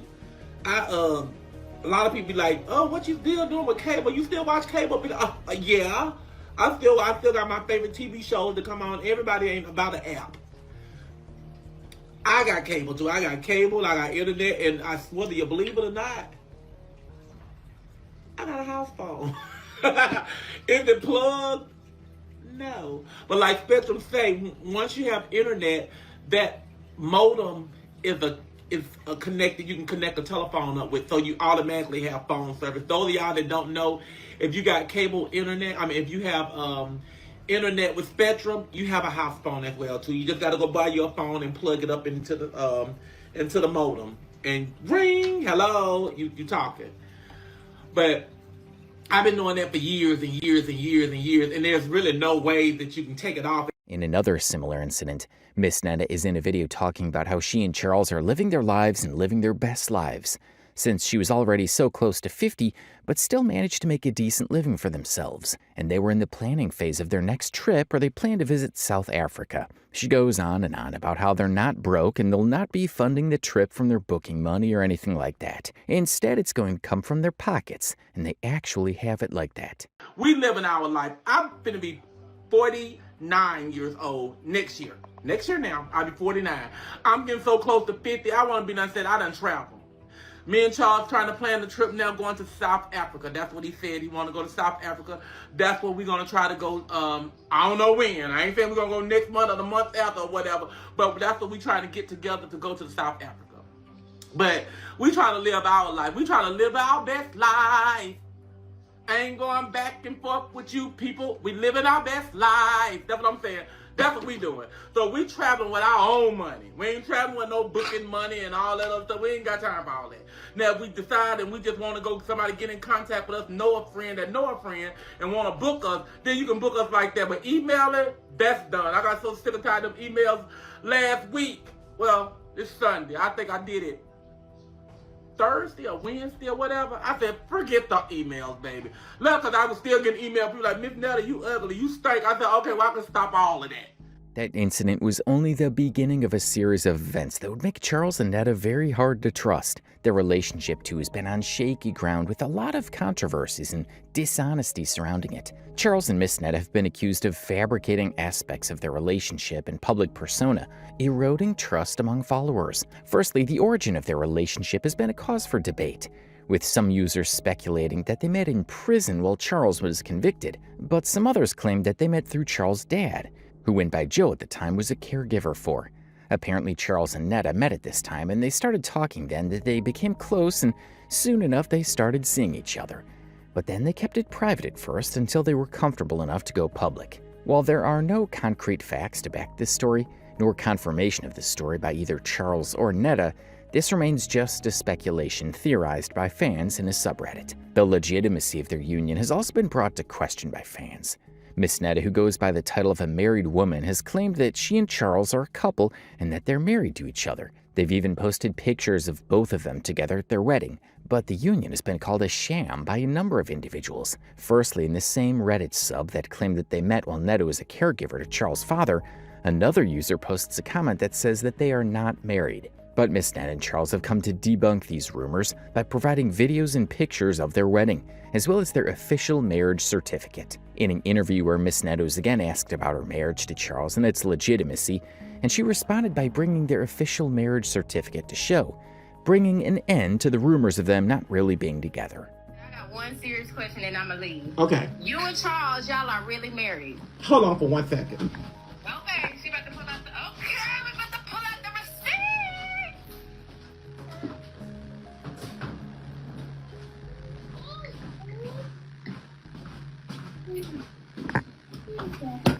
What does that say? Everybody knows my name. Everybody knows his name and everything. This is it's in a frame. This is marriage license, real marriage license. It is what it is. I mean, hey, that's what I like to see. So I mean, they keep talking about our relationship is fake. He got another wife. He don't live there. He stay in another room. Charles have another room, and it's called a game room that he goes in and he plays his game in. Me and Charles had a bedroom together, you know. So I didn't clear that at one time before about the marriage license, so it should have been on that one time before.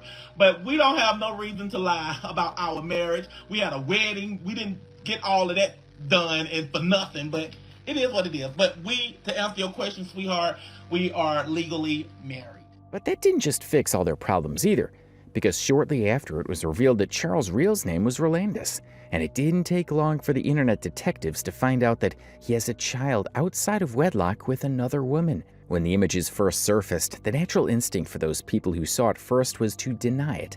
Well, until the video found its way out of Reddit or wherever it was hidden. And immediately once this dropped, the internet erupted, accusing and throwing shades at both of them again for hiding things from the audience. But Miss Netta and Charles admitted that they weren't trying to hide anything from anyone, saying again that it's their personal business and it's their choice to make it if they want it out there or not. Then a skit resurfaced on Facebook where Miss Netta is talking with a woman holding a plastic baby doll, and she trolls her by asking whose baby that was, to which the woman responds, "This is Charles' baby." The skit was their way of saying the info was always out there, but nobody knew because they didn't want it out there. Their dishonesty took center stage in 2024, when separate live streams revealed a staged argument. Netta berated Charles for talking to a female fan, accusing him of disrespecting her on his stream.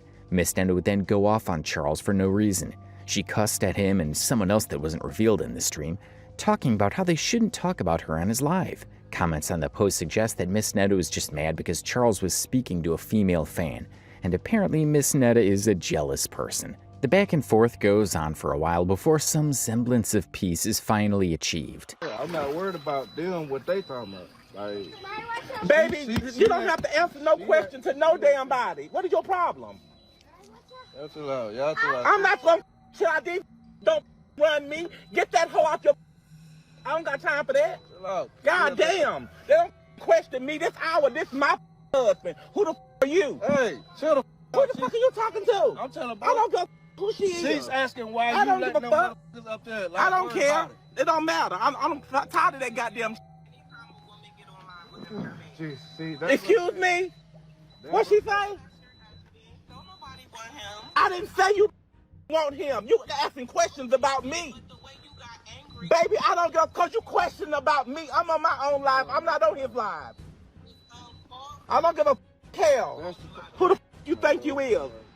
Now, viewers of each of their live streams would have believed that they were really having a heated argument, but that wasn't the case, as a subsequent tweet later revealed that it was staged to boost the viewer count on each of their respective streams. The poster also says that they'll be leaving them in 2024. But the revelation didn't sit well with fans of Miss Netta, as they were immediately outraged, many of them following the footsteps of Carrie, the user who posted the tweet, by unfollowing them on all the platforms because of the dishonesty. But Charles and Netta didn't budge. They went on with business as usual. This pattern of deception extended to their public personas. In 2019, they claimed to be performing at the BET Awards, hyping their involvement as a major milestone. At first, they claimed that they were definitely going to walk the red carpet, and then would probably be given the opportunity to present an award or even perform one of their 3 songs, which was all fluff because in reality, they didn't even have tickets to the said event. Can y'all believe this? Can y'all believe Miss Netta and Charles might even have a chance of going on the BET Awards, performing? What y'all think about that? See, we out here, we trying to do big things. All this little stuff that everybody trying to do and talking about and stuff, we ain't trying to do that. We trying to do big things. They later ended up lingering in the lobby of the hotel that was used for the event. Eventually, their agents came clean with them, confessing that he wasn't able to get them the tickets they needed to get in. At that time, Charles and Miss Netta decided to leave since their dream of being real celebrities didn't seem like it was going to happen. As they stood up to leave, they were reportedly halted and detained by security at the event after Charles failed to pay a bar tab. He claimed that the payment was made, but it didn't seem like it went through, and they needed to hold on as the payment was confirmed. The payment was eventually confirmed, and they were allowed to go back to their regular lives. After that night, Miss Netta took to her TikTok live to recap the events of that night, especially the issue with the security. Again, her account of things weren't as similar to the other reports got from that night. Ned also doubled down on her delusion, and now insisted that the high ratings that the BET Awards show got were due to their anticipated presence at the awards and eventual performance. The incident underscored their obsession with appearing more significant than they were, alienating fans who valued authenticity. Then came the surprise thank you present from Charles to Netta. Sometime last year, Miss Netta and Charles dropped a video on their page titled The Thank You Surprise, and it started with Charles talking to Miss Netta in his uninterested monotone voice. Sounding like a poorly paid voice actor reading a script, he said that he was grateful to Miss Netta for taking him in and taking care of him, adding that he wanted to show his appreciation for her by getting her a surprise present. I wanted to go ahead and just say this.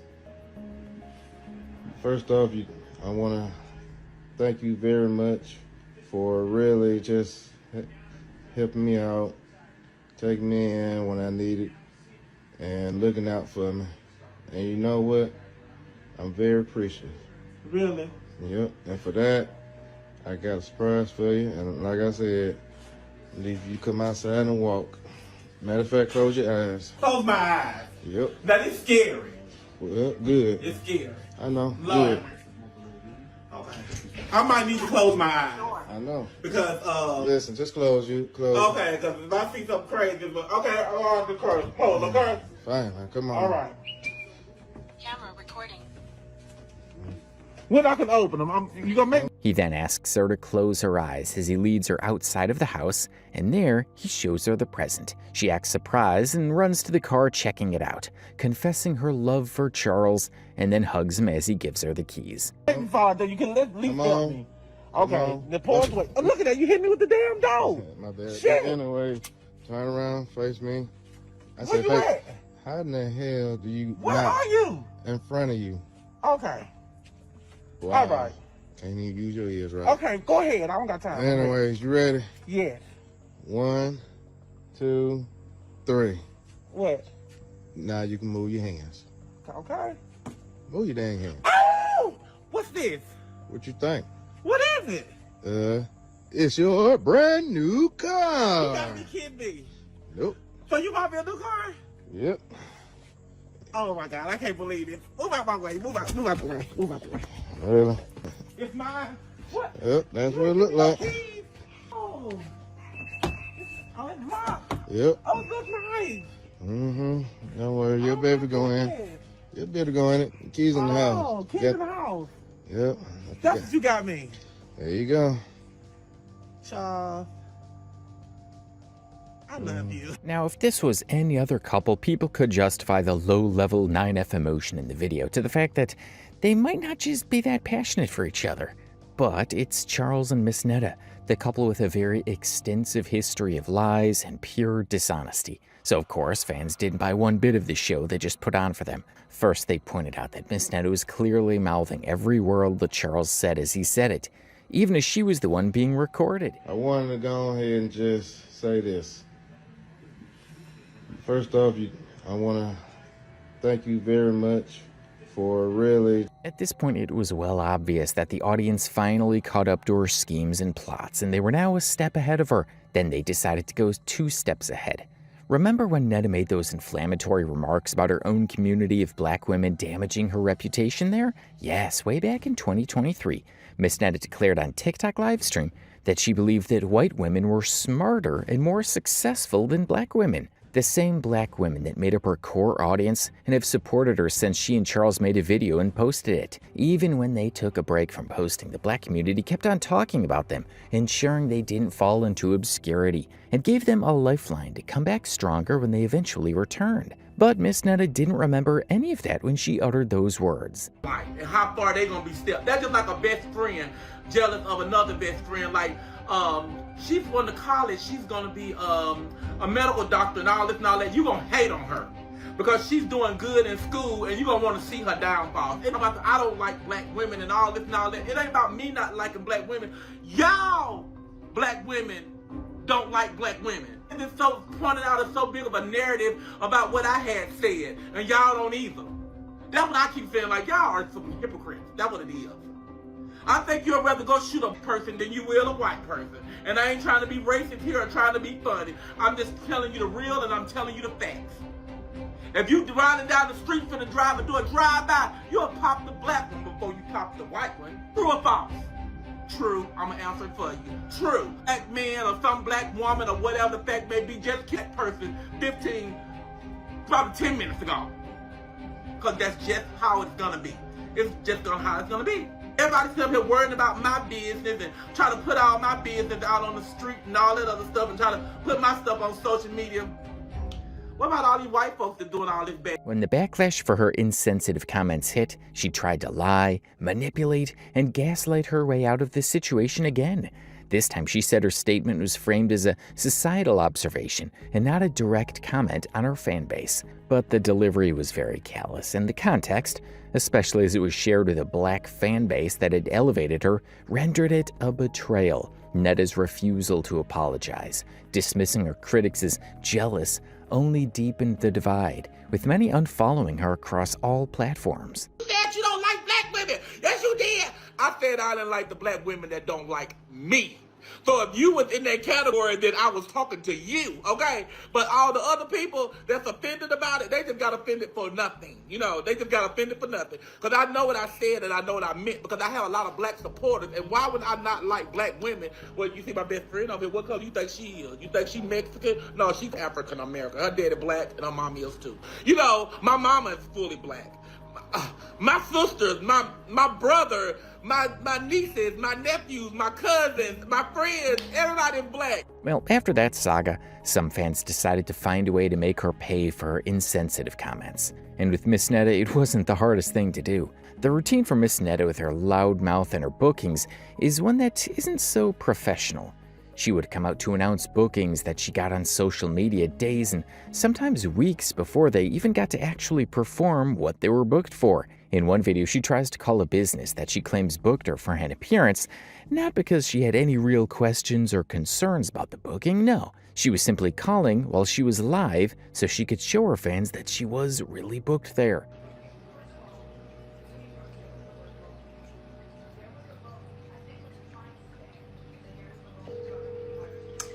Do you think I'm calling? I'm calling from another number.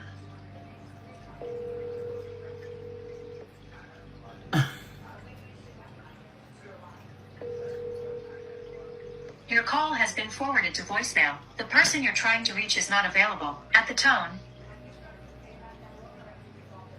Okay, I'm gonna call one more time.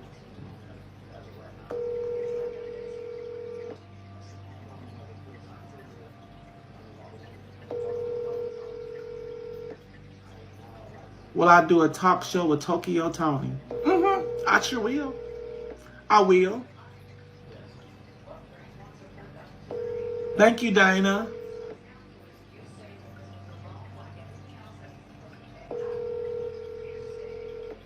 Your call has been forwarded to voicemail. And recently, some bad actors in her fan base took advantage of her lapse in judgment and started making calls to the locations that had booked her ahead of time and started telling them negative things about her until they got her booking canceled.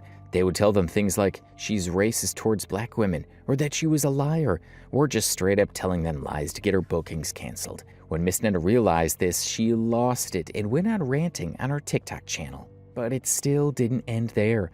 The same bad actors in her audience now went on to start creating fake bookings for her, as she had dropped the booking email in one of her videos. One time they were able to book her to a club that ended up being just an empty parking lot, and she only found out after she entered the address she was given on her phone.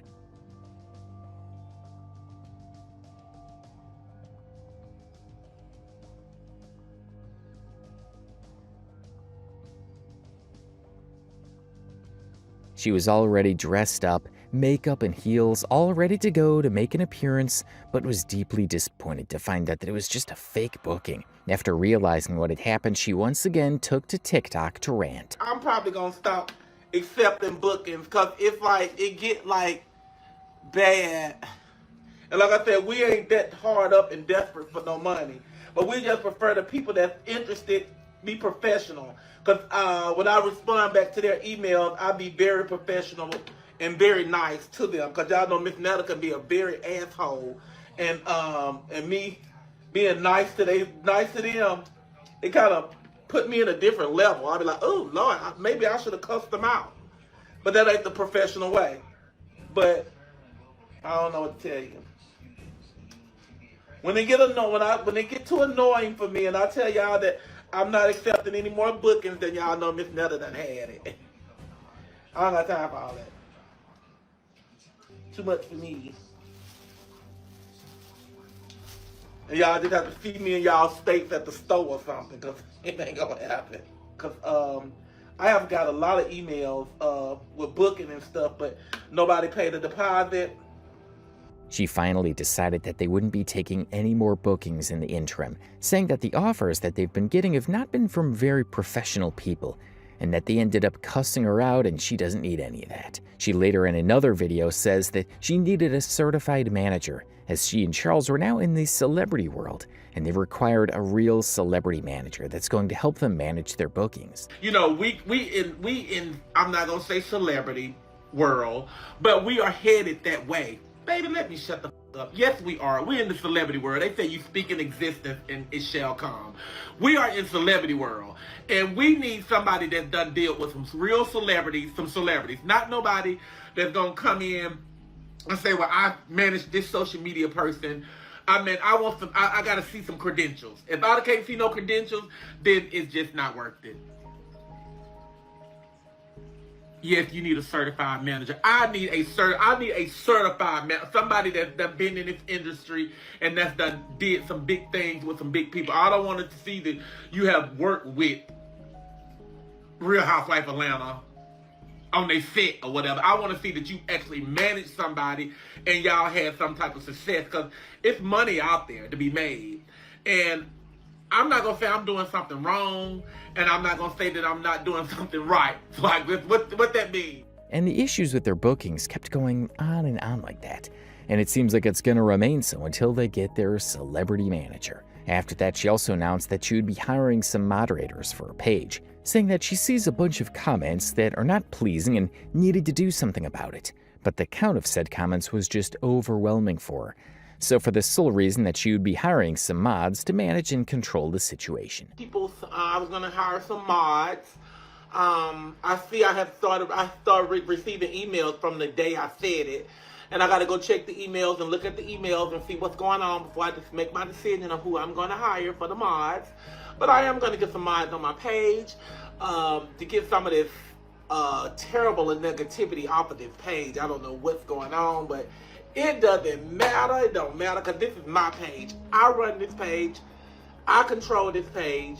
So therefore, whatever I don't want to see, then I don't have to see.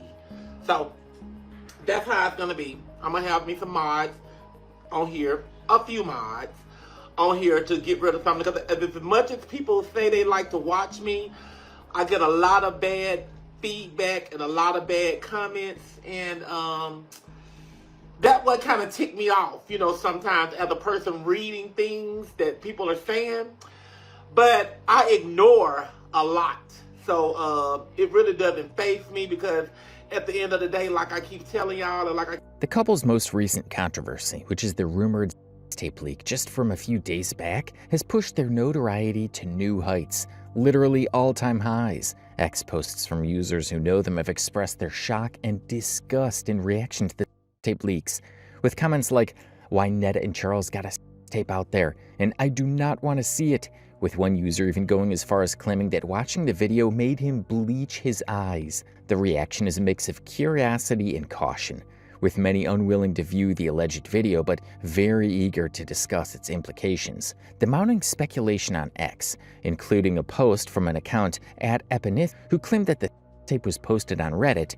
This person also suggests that Netta herself may have leaked the explicit video for the attention of fans, a theory that aligns with their history of provocative stunts. The said video that was leaked was being circulated across X and Reddit, and it doesn't actually confirm that it was a video of Charles and Miss Netta. In fact, another user on X named @HighLifeRicoX has debunked the rumors of the video, making the rounds on the platform. His post read, "This video went viral. They said it was Charles and Netta."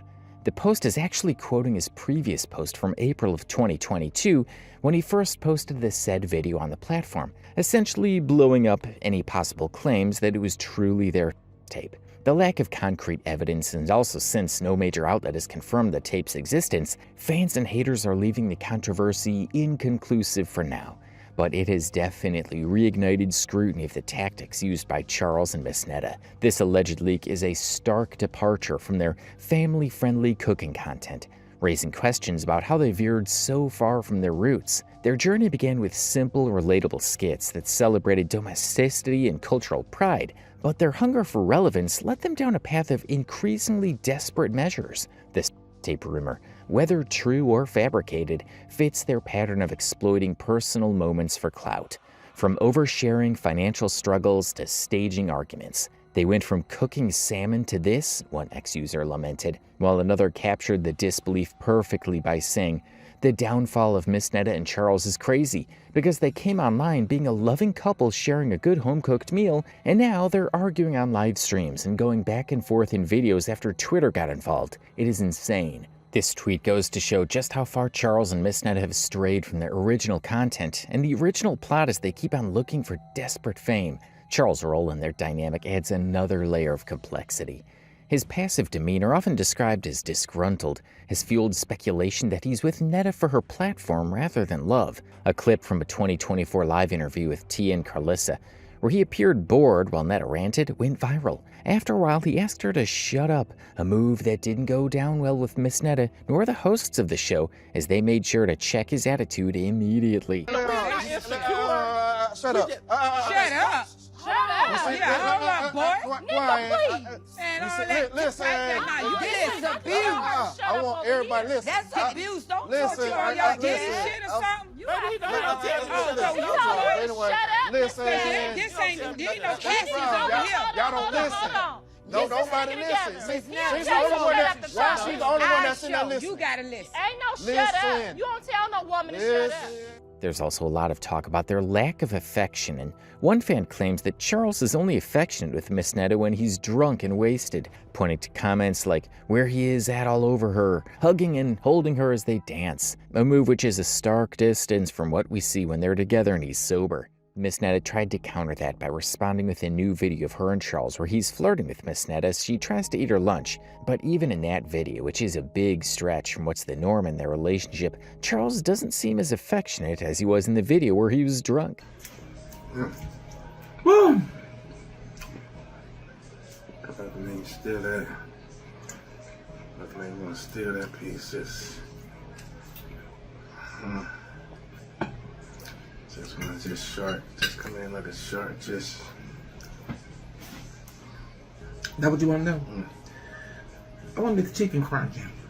Let's see. What you think it's crunching? Let me think. It feel like it's crunching. Ooh, boy. I'm gonna bite that piece right down. Let me think. Boy. More of that. Let me think. Do that.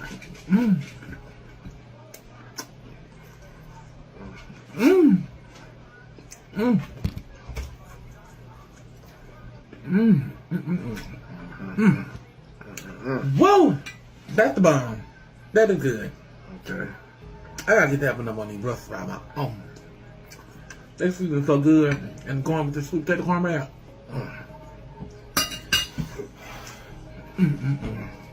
Let's feel.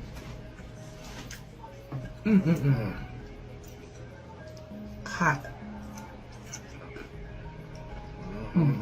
These incidents, combined with rumors of infidelity, have led some to question his commitment, with one Reddit user speculating he's just riding her coattails. Charles' attempts to carve out his own path, including managing his own TikTok page and undergoing ab-etching surgery to emulate rappers like Drake, suggest a desire for independence. But his efforts have been overshadowed by Netta's dominance. And while Charles has been working on himself and getting better, Miss Netta has also been working on herself and her appearance too. Last year, she went and got herself a pair of veneers that cost more than $1. And most recently, she's been visiting a clinic to get rid of her pimples and black spots on her face. The treatment, which is a much longer process, has shown some significant differences on her face as revealed by a fan on TikTok. There are now fewer spots, and the massive ones that used to look like face craters are no longer visible. A sharp contrast to the success of her facial treatment has been their music venture, particularly the 2023 release of their single together, Growing, which was another misstep and a huge flop.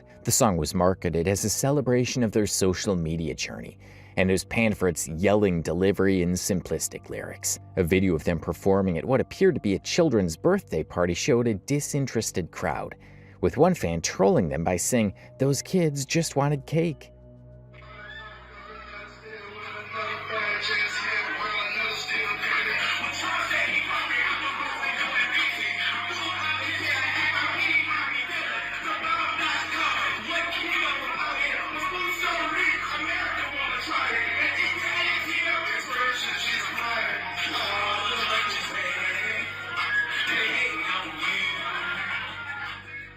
The failure of Growing highlighted their struggle to diversify beyond cooking content, with fans growing weary of their repetitive antics. But even the failures of their early singles wasn't enough to deter them from putting out another song out there. Barely a month ago, on the 1st of May, they put out the official music video of their song, Your Lunch Is Ready. The song by Miss Netta featured Charles and Rasta Ray, and the reception has not been as big as any of them would have hoped, with the music video still yet to reach 20,000 views. Their meet and greets, announced for cities like Nashville and St. Louis, were equally disastrous. A planned event at a Steak and Shake in Nashville was canceled after the restaurant denied knowledge of it, with Netta claiming haters had sabotaged their bookings by calling venues to label her racist. Similar events in North Carolina and other locations either failed to materialize or drew sparse crowds. These flops underscored their declining relevance, as their audience dwindled from thousands to hundreds on live streams, which also explains why they would want to leak a rumor like having a